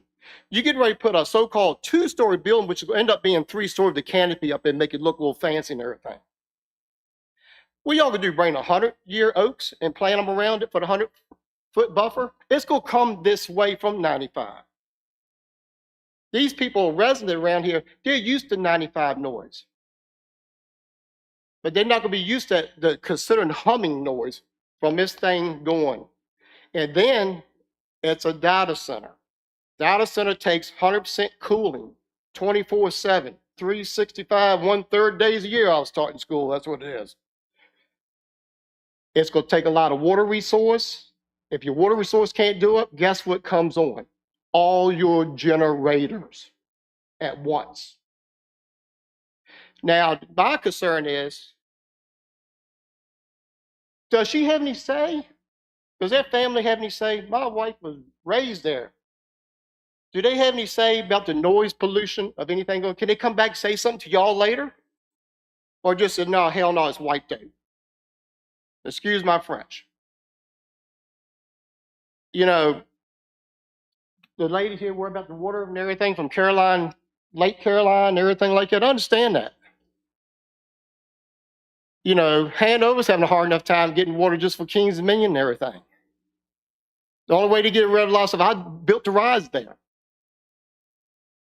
The only way to give it to have an open checkbook for the county inspection. I got called at middle of the night, says give you a company name and anything like that, because you will pass, because this ride will work next week, no matter how unsafe it will be. You give your name, they give you right to the ticket, because they got paid. Now, I live in King William, Mango Hick, a little place. So when y'all go to try to get water from somewhere else, up north, or wherever your water stream can main thing get, you know what King William did, didn't you? We told Newport News when they wanted to drain the Mattaponi for their water source, to travel water that far to Newport News, you think like hell this time they could sit there and treat their water from salt. We told them go to hell. And that's what went. We spoke up. They might not even get power for 7 years. You got to pay all this money. You got to pay all these citizens to go through their land rights and everything and stuff like that. I mean, all this could be so confused and everything like that. It's going to get back to the point it was before. What the hell happened to Carmel Church? Why didn't he get that one? So I advise everybody in the community, everything like, fight like hell what they want. And I'm not a resident of Caroline County, but I love my family. And when I married her, I married a family. And that's all I got to say. Y'all just need to take this into consideration. Understand that, oh yeah, the money is powerful and everything like that. It's fine.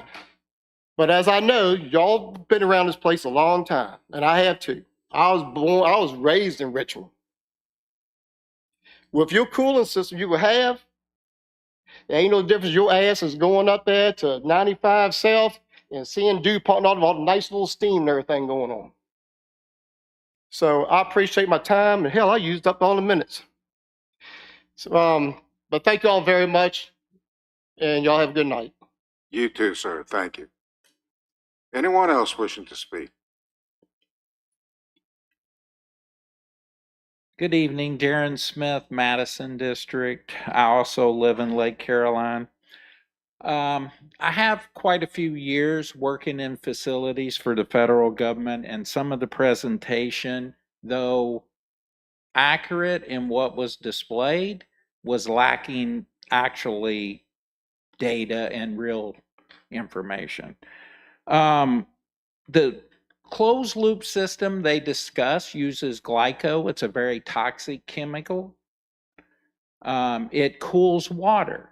So even a closed loop system still has chillers, still has water, and he even admitted that it could be up to 4,000 gallons a day. That's a very troubling number. Could be. Working for the government, I gave presentations to many officials, and we would always use numbers like that when we didn't want to give them the dire situation. So we would say 1,500 because that's the low end. 4,000 is probably not even the high end. It's kind of a medium. So they're skirting the issue. The other thing is the power hasn't even been decided yet. So I don't see how this application can even be reviewed by you at this point. You don't know the water information, you don't know the power, and it's just a lot of open things that need to be discussed. The other thing is his estimate on revenue. I'm not an expert on that, but I am an expert on my property tax have gone up $100,000 since 2019. So where does the property owners who are paying property tax in the county, we're bringing in real money. You're collecting property tax from us. This is maybe money. You've got to think of the residents of the county. Because if this comes in and people stop moving into Caroline County, or our properties go down in value, you're going to lose revenue there, and you're chasing a what if. So I don't see how you can approve this at this point because you don't have all the facts. And you don't want to be the people that approve this, and several years down the line, when it all collapses, they say, well, this is what happened. And I realize you're going to recommend yes or no, and it's going to go to somebody else, but I don't think it's ready to go to the next level. And the other thing is, we have Pendleton, Lake Caroline there, all in this area. Why do they have to build them right next to 2,000 homes within a couple miles of all of Caroline? I tell you why, because Lake Caroline's there. And the plan is they're not going to be able to take the water for Lake Caroline for the data centers. They'll take it from somewhere else. Then the county's going to be short, and they're going to come in and say, well, we got to use eminent domain and take water from Lake Caroline because the county's flat busted. So that's a concern. The other thing is, I thought some of the questions that were proposed to the presenters kind of sounded like, hey, if you do this, I'll vote for you. I thought the questions were a little inappropriate. And that's all I have. I appreciate your time. Thank you, sir. Appreciate it, Mr. Smith. Anyone else wishing to speak? Good evening. Good evening. My name is Chris Smith. I live in Lake Caroline. I don't know if you all know why you moved here, but I know I moved here because I love this area. I love to drive down the road, smell those trees, smell those flowers, smell that manure of those cows on that road. I didn't come here to hear the noise that's going to come from that data center. And I know it's going to be like what they say, 60, 55, 60. That's like someone having a conversation in your ear all day long, except it's going to be a pitch. I lived in those areas, and I guarantee you it sounds great now. You talk to other counties, they tell you it sounded great when it came in, and now they wish they didn't do it. It's going to intensify our electric, our water, our noise level. You're going to have those generators. Okay, so they only go off once a month or once a week. Okay, so now we've got the electricity that goes out, and we know that happens. We've been without electricity. Those generators got to run, right? So how long are they going to run for? How long? The electricity is out. So now I'm going to have to hear that noise for as long as it comes back on. Those generators are diesel. Do I now have to smell that diesel that's going to be in the air and coming over to my community? I just think there's a lot of things we need to look at. The poor people that live there, whoopee, 100 acre, the 100 foot. Does that really stop the noise? Does that really stop the light? I don't care how you turn them down. I don't care which way they're looking. Those people are going to be impacted. And then you're going to ask them, give up your land, put in those power lines. Is that fair to do either? I just think there's a lot of things we need to look at. And we need to go back and think of why we moved here and what we loved about this area before we make this decision. Thank you for listening. Thank you, Ms. Smith. Anyone else wishing to speak?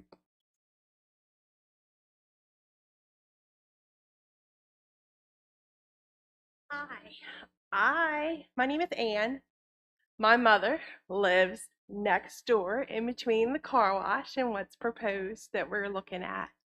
Your last name again, please. Is Jackson Alley. Thank you.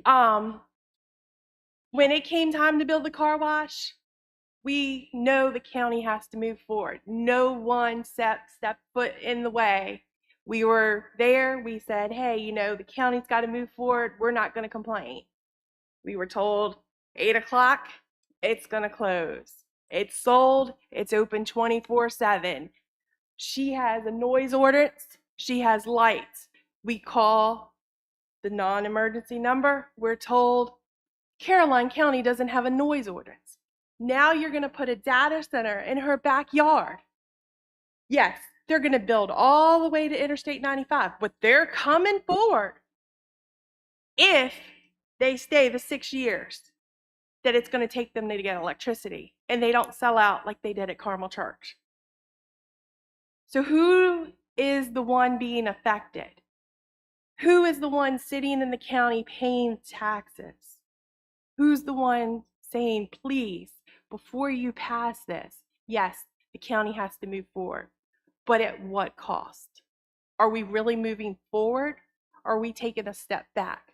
Yes, 95, you hear some noise because they removed about 3 years ago all the trees. About 6 to 8 months ago, they started re-clearing back there. So there's no buffer. You hear a little thing. Yes, you think it's not going to affect traffic? All of you who live on the Ladysmith side that go to the dump on the weekend, what's the line like? You know, you sit in it. Before we had the Ladysmith Road, where you can't cut across back down Green Road and cut across Route 1, the traffic on the weekend from where all the tourists learned how to come around, you guys cut that out. But where are all these people turning in, all these deliveries, data centers? I work in the commercial construction field. I can tell you that when they finish one phase, they go to the next one. There's normally 4 phases, 4 buildings. When they're done the 4th one, they start over on the 1st one because the technology is old. It's time to start again. They're constantly turning these buildings around. There's constant noise. Go to one of your schools. All the schools have heating and cooling towers. You cool these big buildings. Stand outside. You can hear those units run constant. If that was your backyard, would you want to hear that all day and all night? Would you want the lights? You're getting 38 jobs. What's the likelihood for one building? What's the likelihood those 38 people are going to live in this county? These proposed jobs to build it, like you've all said, how many people here are commercial construction workers? So how much of that money is really staying in your county? How much are you getting of that? You're not going to get a lot because they're going to go with the cheapest, the best price general contractor. How many general contractors do commercial work that are Caroline County based? You got to look at the bigger picture. Sometimes it looks grand, and I'm not saying it doesn't look grand. The top tax tier, if that's what they're going to pay and there's not going to be a negotiation where they get to pay less because they're bringing more money in, yeah, that looks great. But at what cost are you doing it at? Like she said, we all live in Caroline County because you chose a county that did not have the city's hustle and bustle every day. The turning lane to get on Green Road. The Pendleton traffic coming straight across on the Green Road. How many accidents do we have? Yes, now we have turning lanes on Route 1. But if you come there on the weekend, you can see how many definite accidents. She didn't ever hear 95 before. She doesn't hardly hear it now. What she hears is a car wash 24/7. What she hears is occasional traffic down Route 1. What she doesn't want to hear is the constant refrigerator running of the first building, the second building, the third building, or the fourth building. Or maybe even none because they sell out again because they didn't wait their 6 years to get their electrical and they just sell to the next born company. Thank you for your time. Please consider if it's not the greatest picture sometimes. Thank you, Ms. Jackson. Anyone else wishing to speak?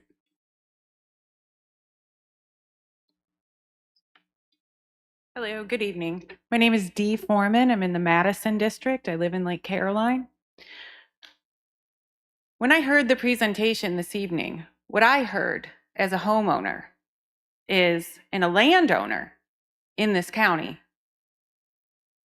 will this electric that needs to be run encroach and take my land?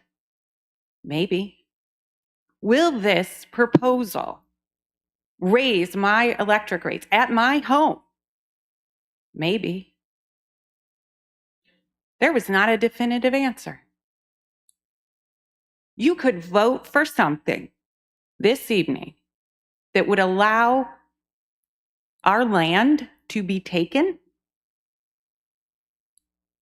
The thing that I and my husband have worked the hardest for, to own a home that we picked out, a dream home.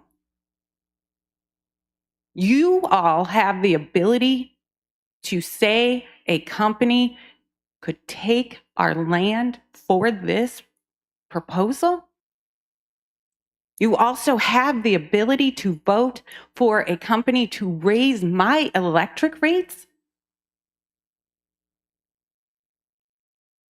There are so many variables in this proposal that I heard this evening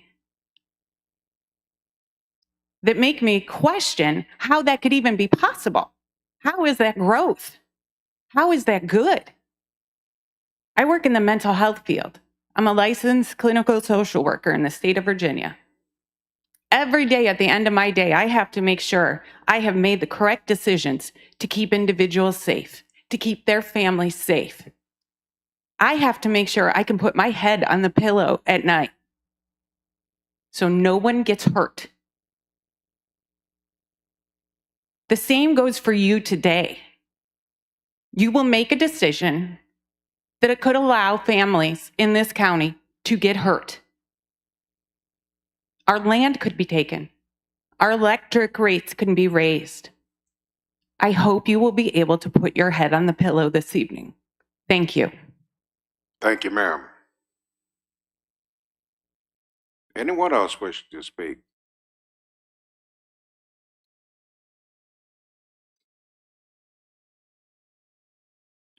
Good evening, Chairman Schwartz and members of the Planning Commission. Nice to see you. Mary Hodge, Bowling Green District. As you stated infamously, Mr. Schwartz, you were not going to allow Caroline to be cannibalized by the data center industry. Well, we are in the pot, sir, and the water is starting to boil. In my opinion, the county pulled a fast one on citizens by assuaging us that the Amazon deal in Thornburg was such a good deal for the county. I recall getting chastised for opposing it, the reason being that that part of the county was already ruined by 95 and that Spotsylvania would be providing the power and the water. Okay, fair enough. So look what happened now. Ladysmith has become data center central. And with the way the county duped us citizens under the guise of the PERT districts, then allowing them on M1 property. However, in this instance, we are supplying the power and the water. The rezoning and special exemption is one that you have the opportunity to deny and take back some semblance of control for the health, safety, and welfare of Caroline citizens, and I hope you do so. It is so obvious by the language in the proffer amendment changes and GDP narrative that it was drafted by one of the solar industry's attorneys with its vague and promissory languages full of loopholes and false promises. Like another similar rezoning request also in Ladysmith, the developer wants to change the zoning with the surmised intent of a data center. But should that fall through, however, or technology changes as rapidly as it does, perhaps those plans now become obsolete. Now they've got M1 zone property that they can do whatever they want with, and it could be to the detriment of the locality. I note there are residential structures located less than 1,000 feet of the data center buildings. They're giving no certainty of what may be occupying a location then and so close to someone's home. A resident will be able to hear the sounds of the data center, the chillers, and especially the generators. I did send you an article today that in Loudoun County, the PJM declared like a demand emergency on June 23rd through 25th. And the generators were running data centers. People were calling their supervisors, complaining of the noise, the smoke. And these people aren't telling you how much water it does take to fill the data center. Like the other gentleman said, they'll give you the low figure, but not the high figure. Don't they have to fill that chilling system with water and glycol? And the layout does show impacted wetlands, but apparently they don't care about these or the downstream effects. And on the proper statement, of course, economic development are the ones pitching the data centers. They refer to the noise from I-95. The traffic dies down, the noise dies down, it quiets at night. But the constant noise from data centers is incessant. As other people have said, it keeps you indoors, it creeps into your bedroom at night. It creeps into your brain and your physical and mental health. And Green Road, the speed limit is only 35 miles an hour, and it's not an appropriate egress for an industrial site. And even worse will be the disastrous traffic impact on Route 1 across from Pendleton. So how much water, how much power, where does the glycol go? The developers just aren't disclosing enough, and I hope you don't deny that. I hope you do deny this tonight. Thank you very much. Thank you, Ms. Hodge. Anyone else wishing to speak? Yes, sir. Good evening. Jason Foreman, Madison District. I also live in Lake Caroline. Heard a very slick presentation by someone who's already proven to be disingenuous. The fact that they already had an approval for a data center in a different location, sold the property, none of that proposed promised revenue ever generated for Caroline County. Where did it go? It went to a foreign company. Nobody in Caroline County saw any benefit to that. What's to say that's going to happen again? I'm seeing a lot of parallels to where I grew up, and I hope what happened there doesn't happen here.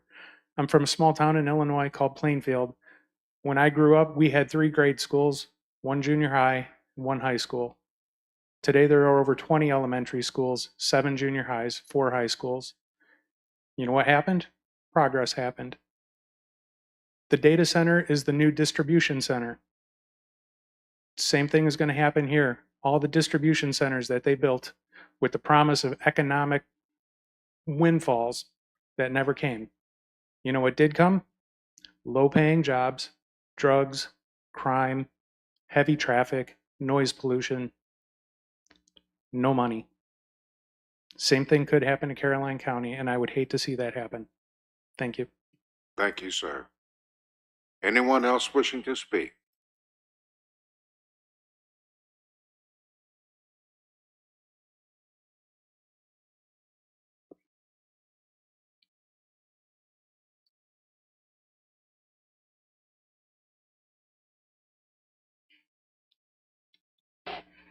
Good evening, Mark Sandor, West Mattapi District.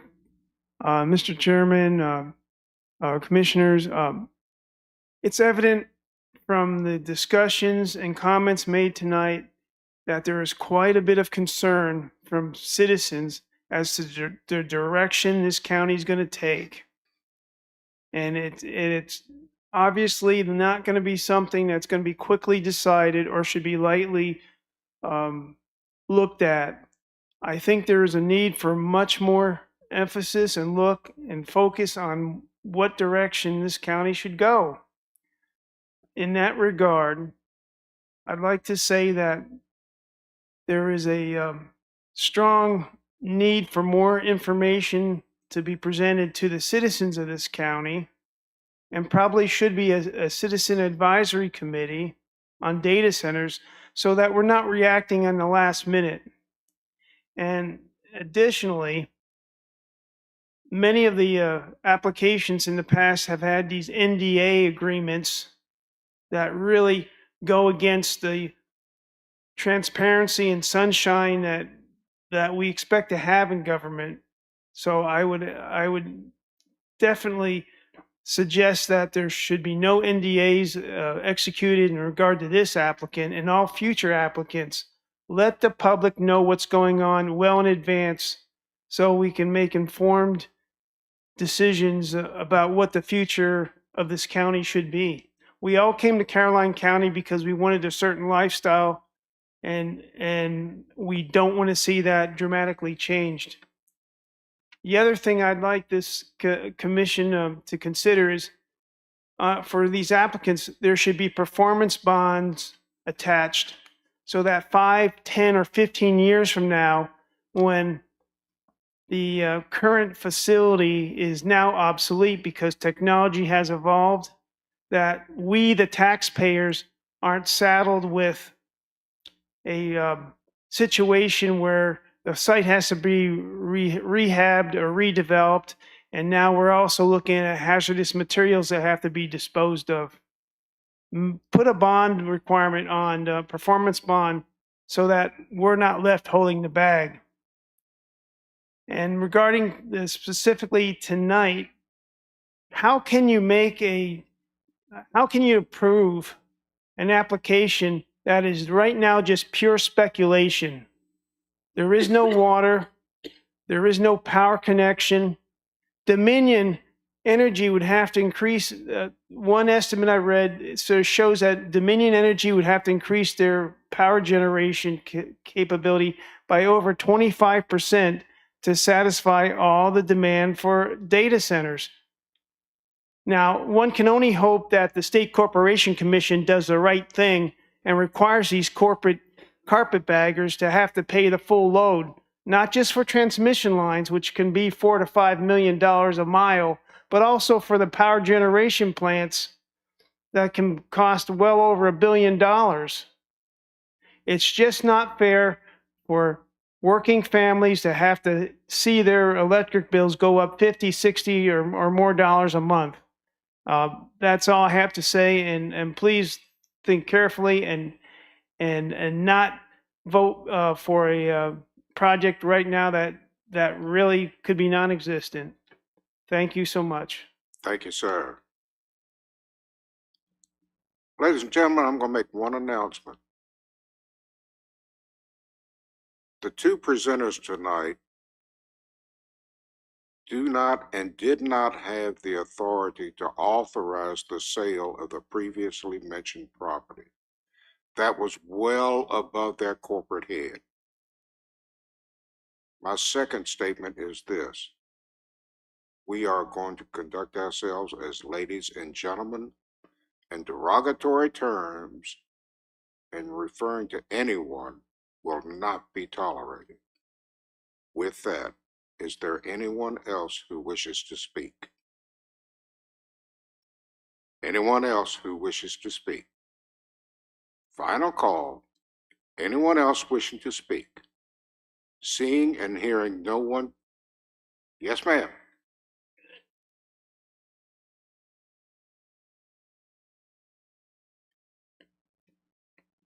My name is Joy Jackson. I am the resident right next door to this parcel. I'll be the one that you'll have to listen to because I'm going to call you if you pass this. As my daughter and my son-in-law have told you, I did not dispute the car wash. Oh, what a problem that was. Okay, and that's enough of that. I'm dealing with that. I'm retired now. I've been in the county since 1981 paying taxes. And I've retired. Now I get to listen. I listen to y'all. And I want you to listen to me. Don't go in this lightly, okay? Because I have to listen to the car wash every night. You don't. If you put this thing right next door to me with no stipulation, no mandate, I'm going to have to listen to that too. 95 and number 1 are not going to mean anything compared to this. And I moved here. I had to drive 25 miles north or south to get groceries, okay? And I was from North Carolina. Any 5 miles, any way that I lived when I grew up, I could get something to eat. When I moved up here, I thought that, at first I thought I'd moved to the outer edges of the world. But you know what? I enjoyed it after a while because I had to make things count. I raised my kids here. I watched that become from a dirt road to a paved road. I give up some of my land for that road. Please, please, listen to me.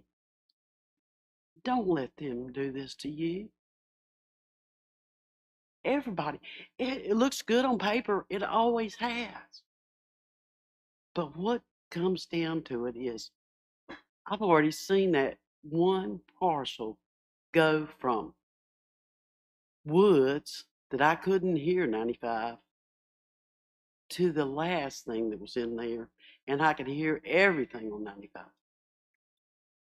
Thank you very much. Y'all have a nice evening. Thank you, Ms. Jackson. Anyone else wishing to speak? Anyone else wishing to speak? Anyone else wishing to speak? Final call. Public hearing is now closed.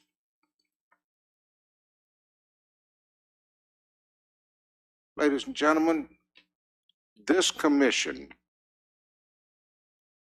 makes recommendations to the Board of Supervisors. We can either recommend approval or denial or send it to them with no decision whatsoever. No recommendation. The final decision rests with the Board of Supervisors. I urge each and every speaker who spoke so passionately here tonight to keep an eye on when this matter goes to the board. And I urge you to attend on that night, because regardless of what we do, it's going to the Board of Supervisors. So please keep that in mind. With that, yes, sir. Mr. Chairman, according to public hearing protocol, the applicant gets 20 minutes to rebut any public comment. Yes, sir. I was getting ready to ask if they had any rebuttal. Mr. Hassel?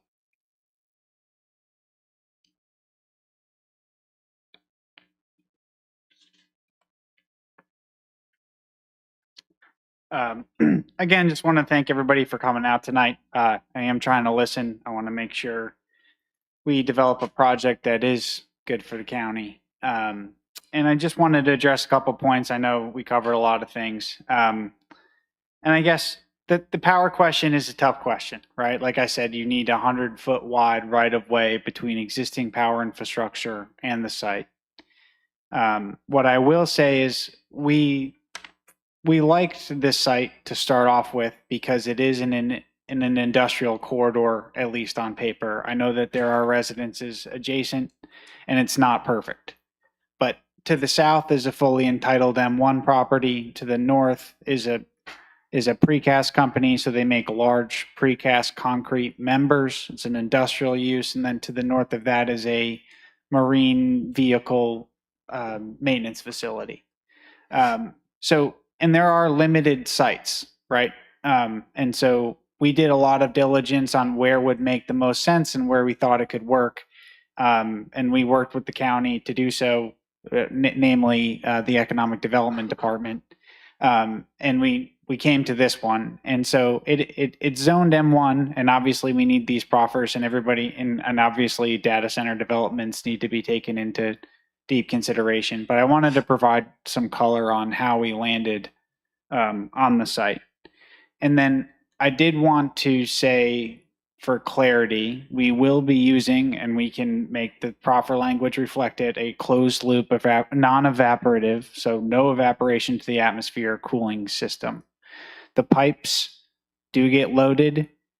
We work with our engineers on a case-by-case basis to determine if there's any glycol in that system or not. We typically do not put glycol in the system, and glycol is used as freeze protection. It also inhibits water's ability to reject heat. So we use it in as little consideration as possible. The most likely situation is we put what we call heat trace on the exterior piping to prevent freezing in the wintertime. I'll also say that, and it's not perfect, the air-cooled chillers on the roof do produce noise. We will be compliant with the noise ordinance, but in the cooler temperatures, the compressors on those chillers will not run. The compressors generate a fair amount of the noise that those do produce. I also want to address like traffic light on Route 1. I think that interests a lot of people. I think if it was possible, we would certainly pay for it. But as of right now, VDOT won't allow a traffic light to go in there, based on our conversations with the county to date. And I do want to just comment on the development process as a whole. It takes a long time. It's a large investment. So in order to get those investment dollars put in place, the land use and getting it approved from a land use typically always comes first with investors. Getting the power costs a very substantial investment. So if the land use is not known, typically I'll say it would be very, very difficult for me to go to the investment committee to raise the funds needed to get the power without the land use being sorted. So that is probably what's driving multiple data center developers being in front of you before they go, in tandem with getting the power. The second piece of that is obviously that it takes a long time to get the power. First, Dominion is backlogged. Second, they have to do a lot of engineering studies to determine exactly which conductor will be feeding the site. They have to figure out the routing. They have to go through the SCC process, which again, if we were to eventually get there, we would coordinate to make sure the county was directly plugged in with our contacts at Dominion to work with that. But generally, land has to we have to know that this is even feasible as a data center site before we can really spend the investment dollars to get the power.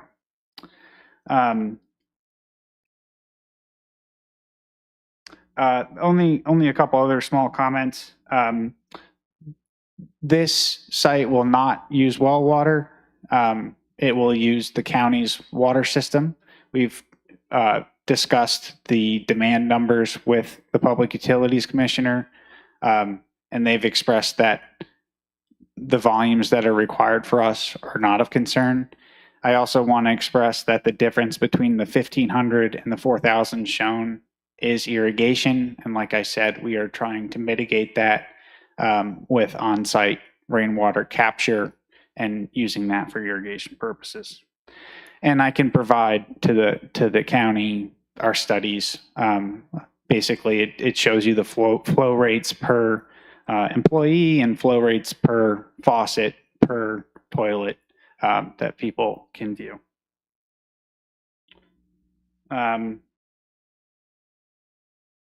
Sorry, just trying to make sure I cover everything in my notes, but I believe that's all I have at this time. Thank you, sir. We do realize that it is a step process. I have been through all of your proffers in GDP and several other items, and I have some concerns. Your GDP, the Future Development Exhibit, is not proffered. And this site should solely be designated for data center use. And phase 2 should not be initiated until a CO is issued for phase 1.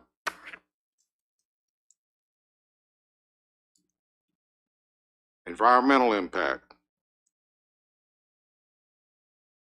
Some wetlands are going to be impacted. Potentially, according yes. to yours.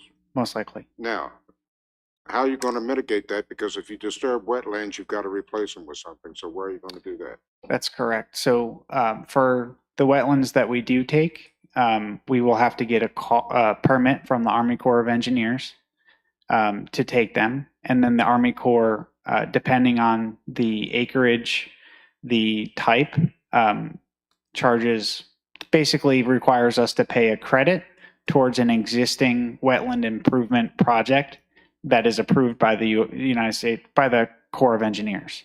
And so we basically pay into the program, and it is off-site. So there will be wetland improvement programs that the Corps manages throughout the state, and we will pay into a fund to basically create those wetland improvement projects.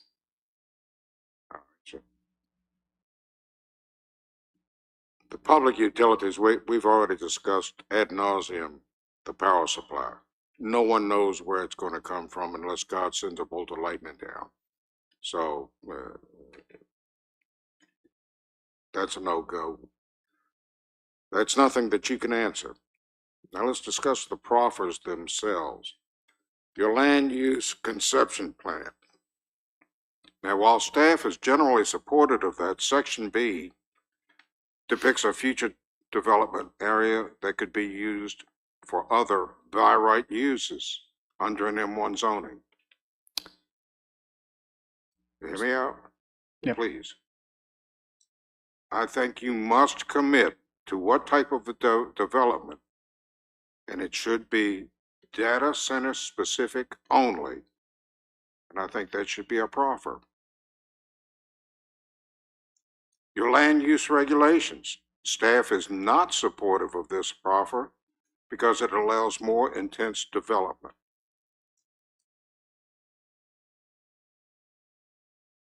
While transportation, the staff is generally supportive, the timing commitment, quote, as warranted by VDOT, that needs to be laid out. We need some definitive wording on that.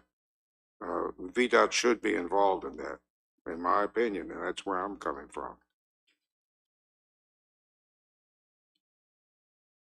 I think you should proffer for a closed loop water system only, unless some future technology comes along that is better.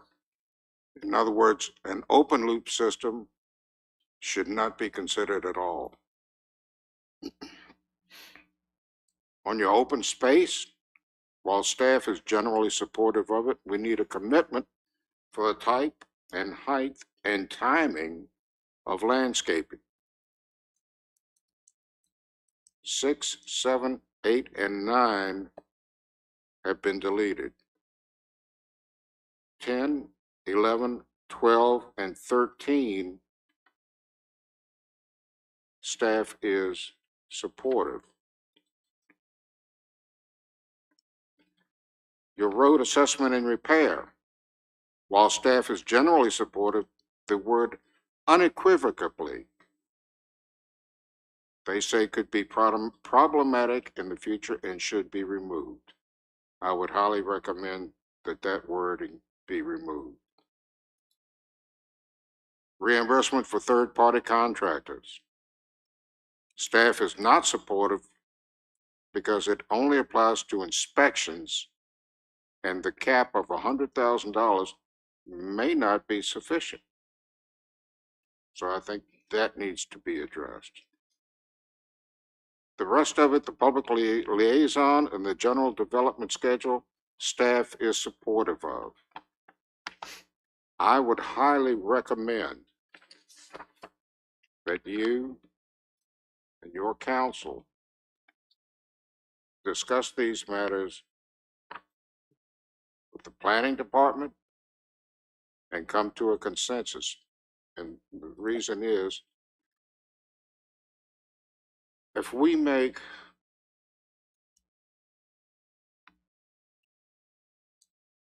a slight adjustment,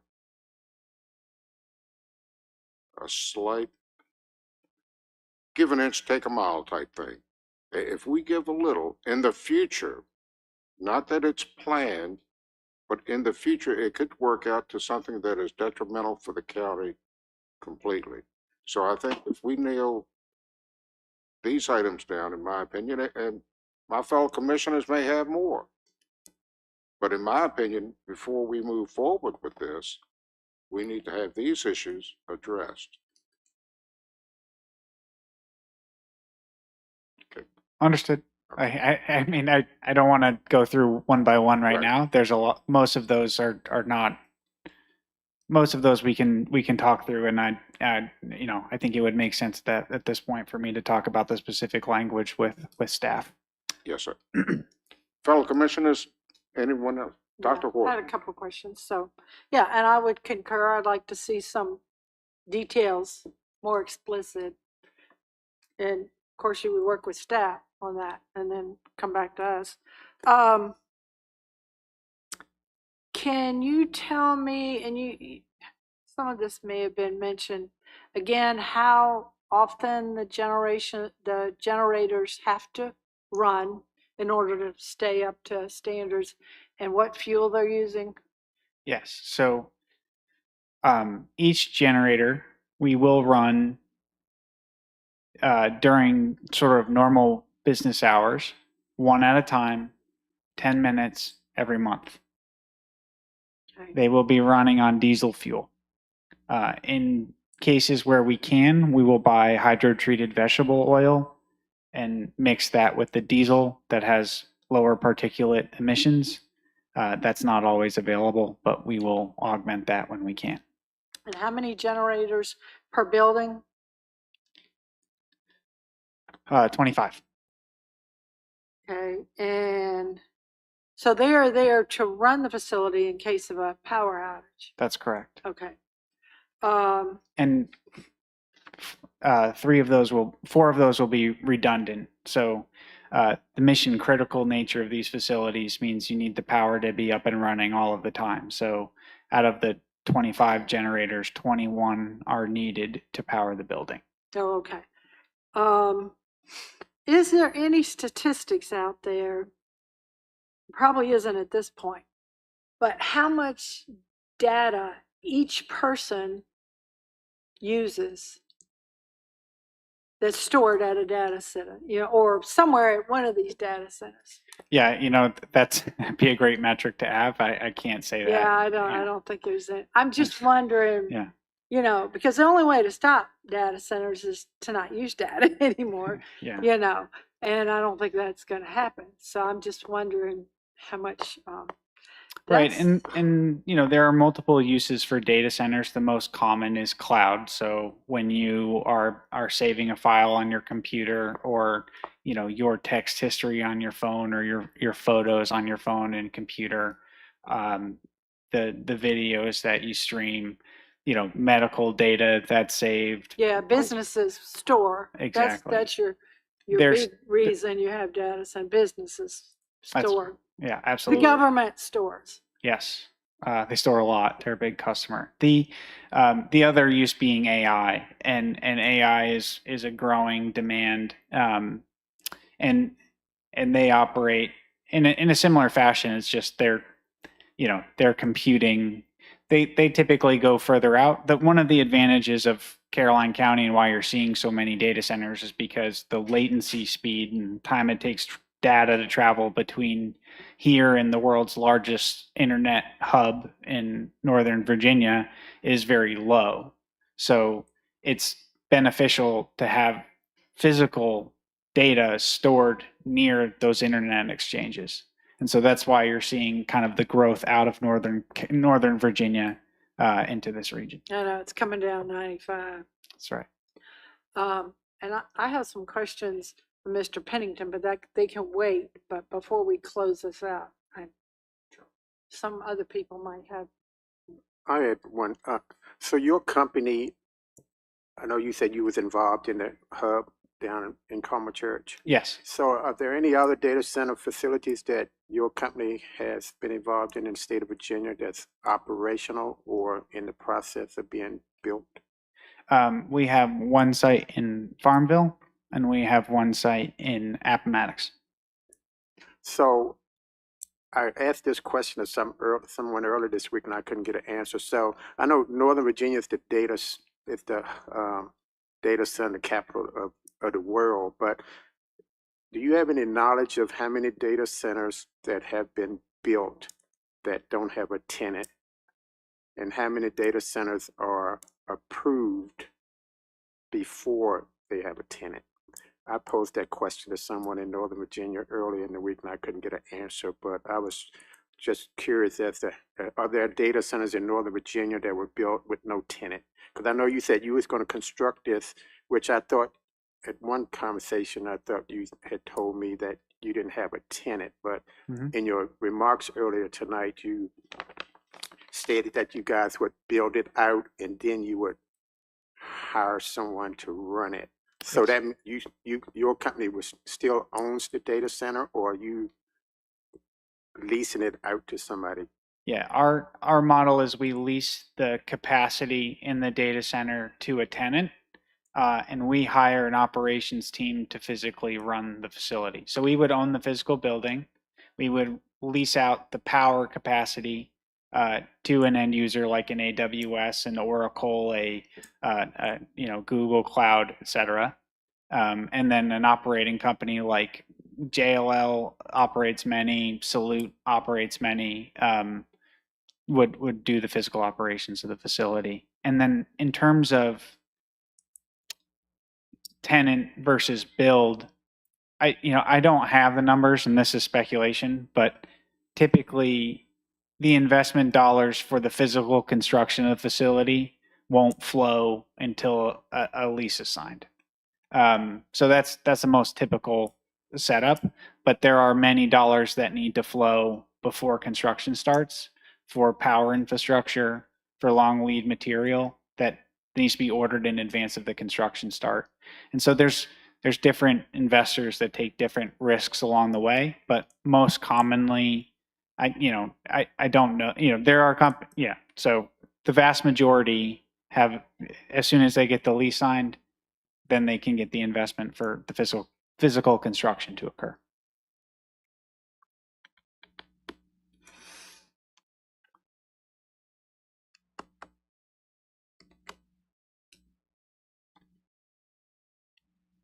Commissioners, any other questions?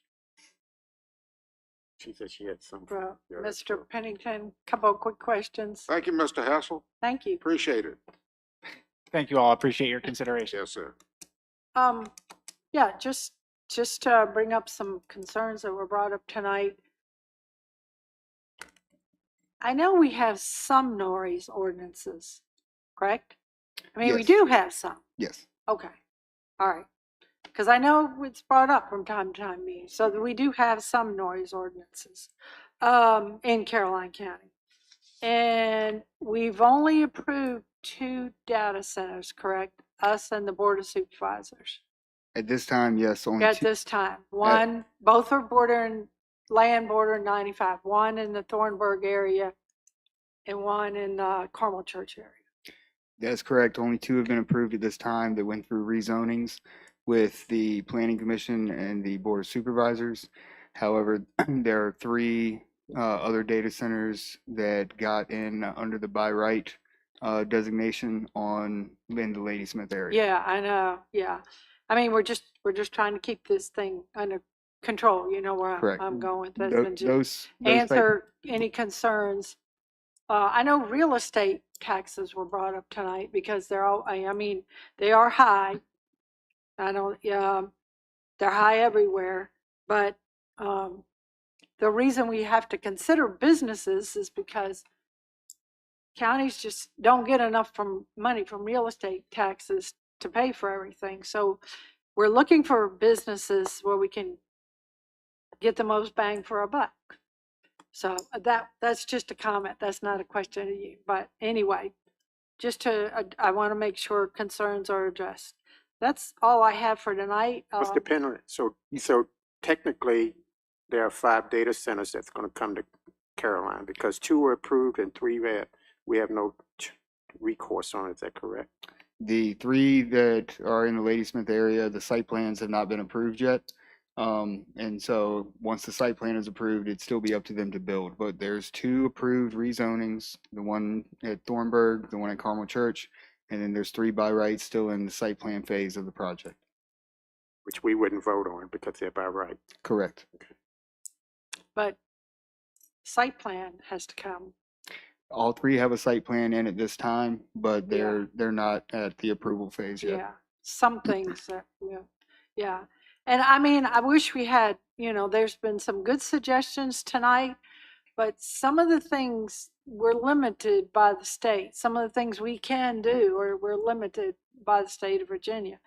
So we can't always, I wish we could put some restrictions, but sometimes the state limits us on some restrictions, and others we can put restrictions on. And I would like to see this discussed further, because there's a lot of open questions, as Mr. Schwartz said, still.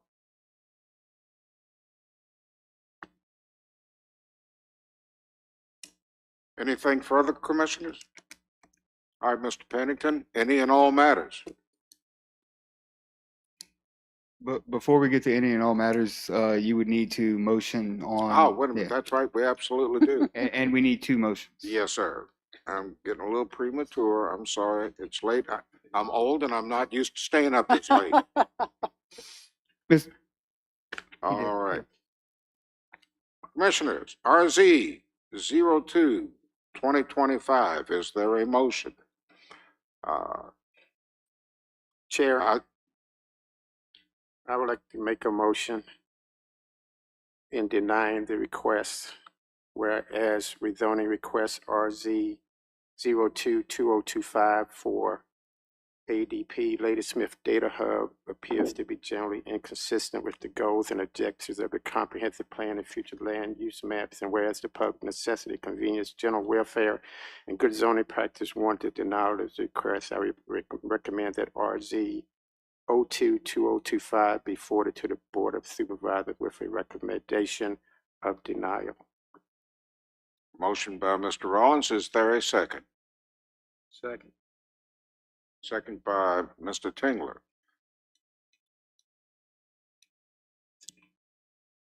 Any further discussion? There being no further discussion, all those in favor of denial signify by saying aye. Aye. Aye. All those opposed, nay. Nay. Okay. All right, division in the House.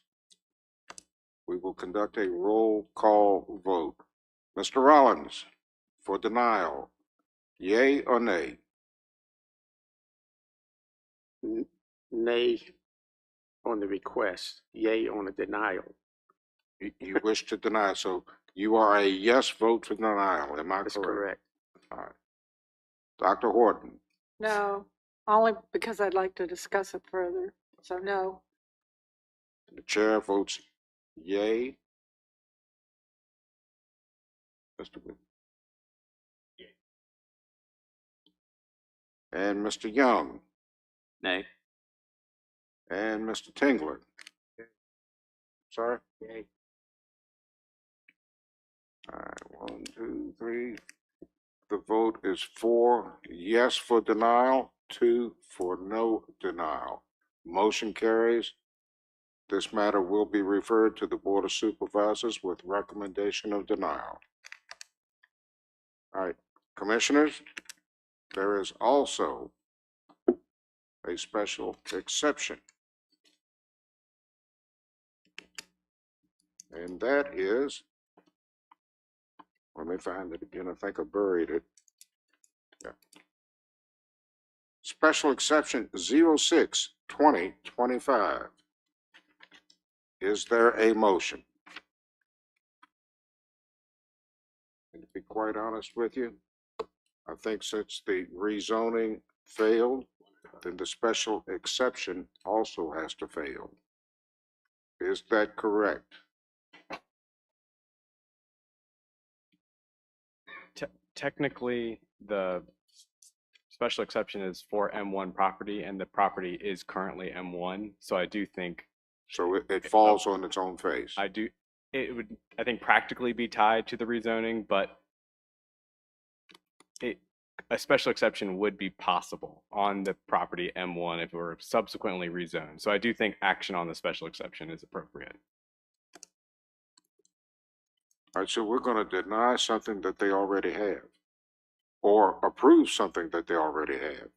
No, the special exception is specific to data center use. And so they, Okay. that could be awarded even though they currently only have M1 zoning, because it All does right. apply to M1 zoning. All right, so thank you. So a denial may be more appropriate since the initial proffer was denied, but I throw the floor open for motion. With regard to the special exception. Motion to deny. Okay. So Motion by Mr. Tingler. Is there a second? Seconded by Mr. Williams. All those in favor of denial and where a special exception request, zero. But I give it back to you.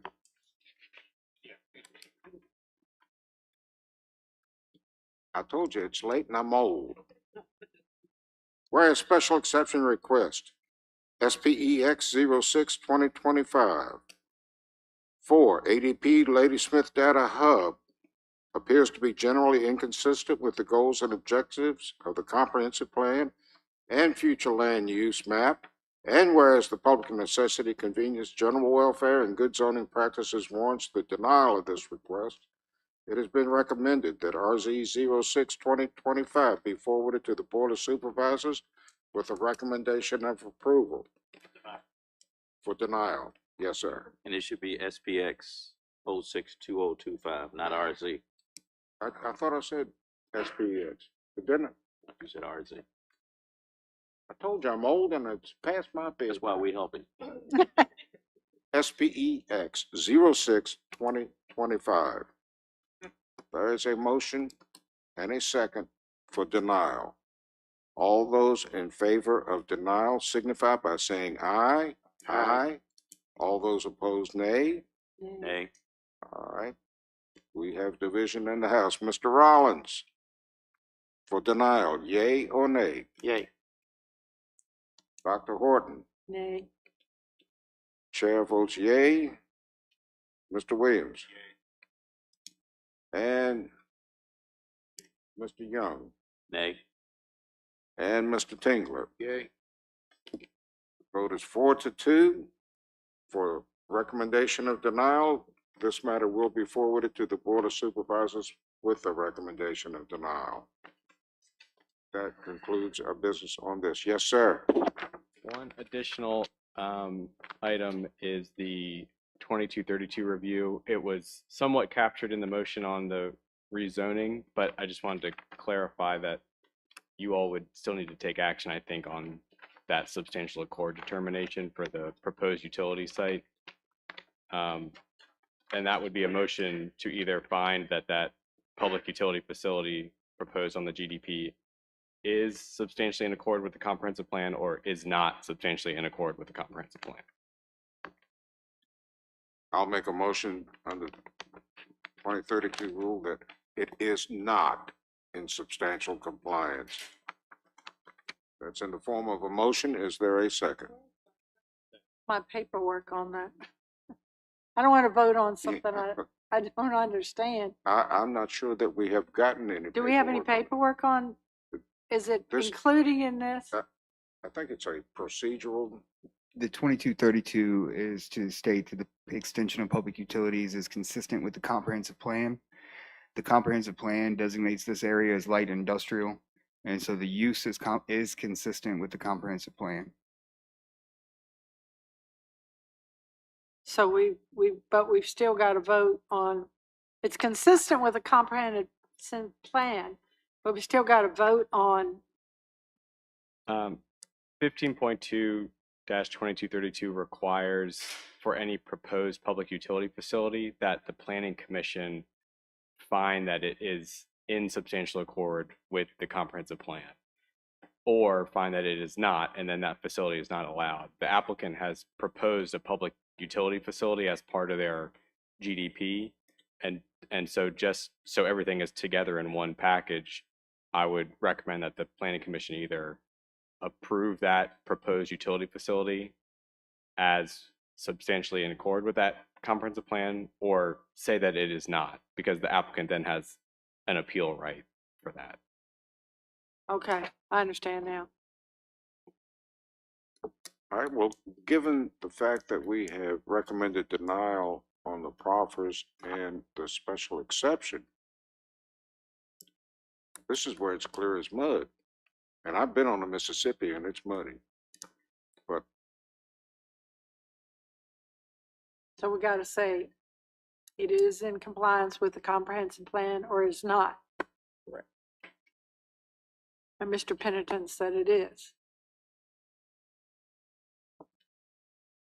Is that what you just told me?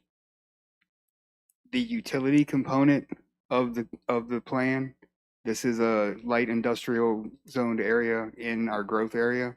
And so the utility component of the plan is consistent with the comprehensive plan. as a standalone, okay, not connected with anything else, but as a standalone. But as a So it standalone. is consistent.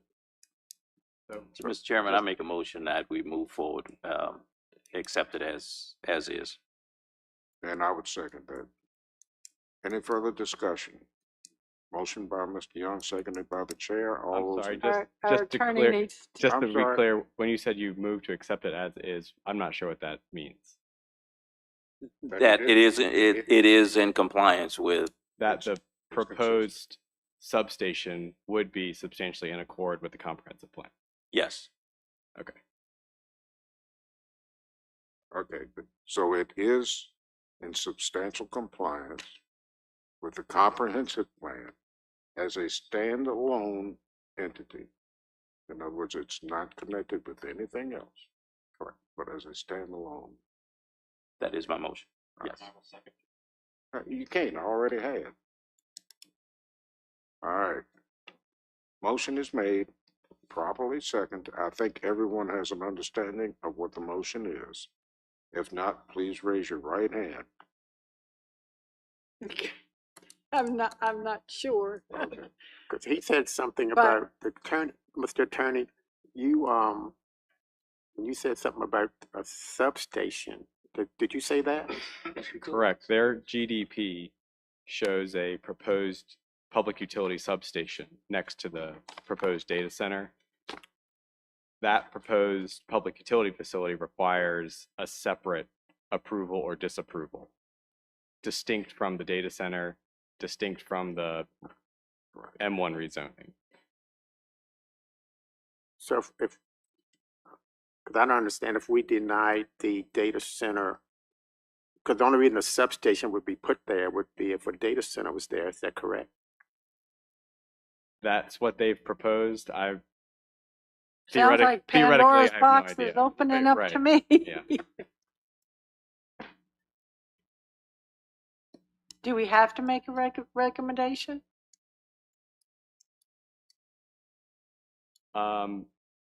Watch out, we got another attorney. yeah. And Neil, I would suggest that it makes the most sense for all of this application related decision to be together in one package.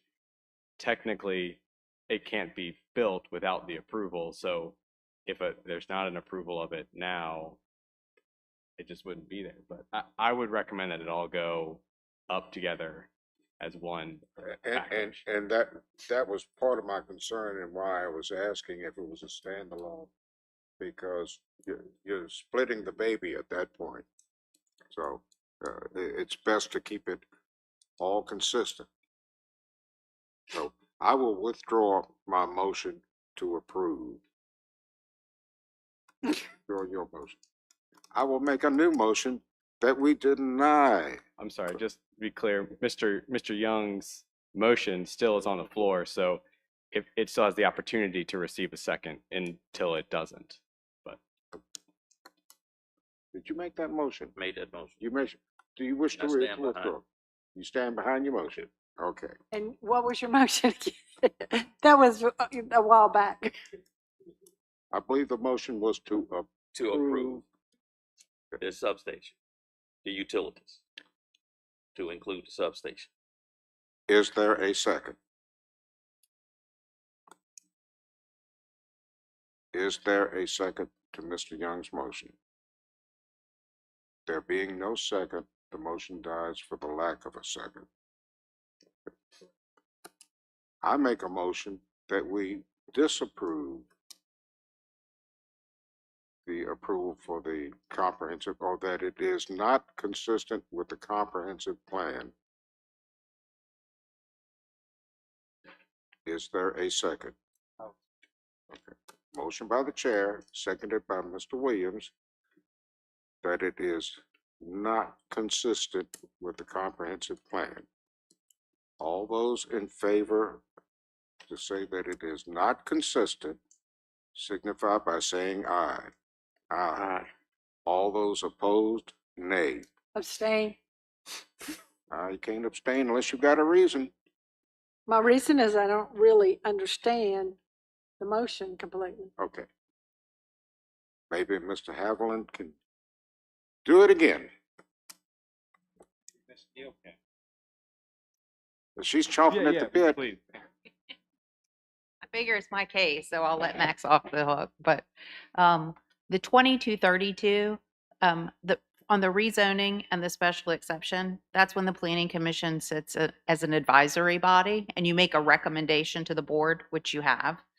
But for a 2232, that's a separate action, as Max has described. So whenever a public utility facility is proposed for any reason, and in this application, it's a substation.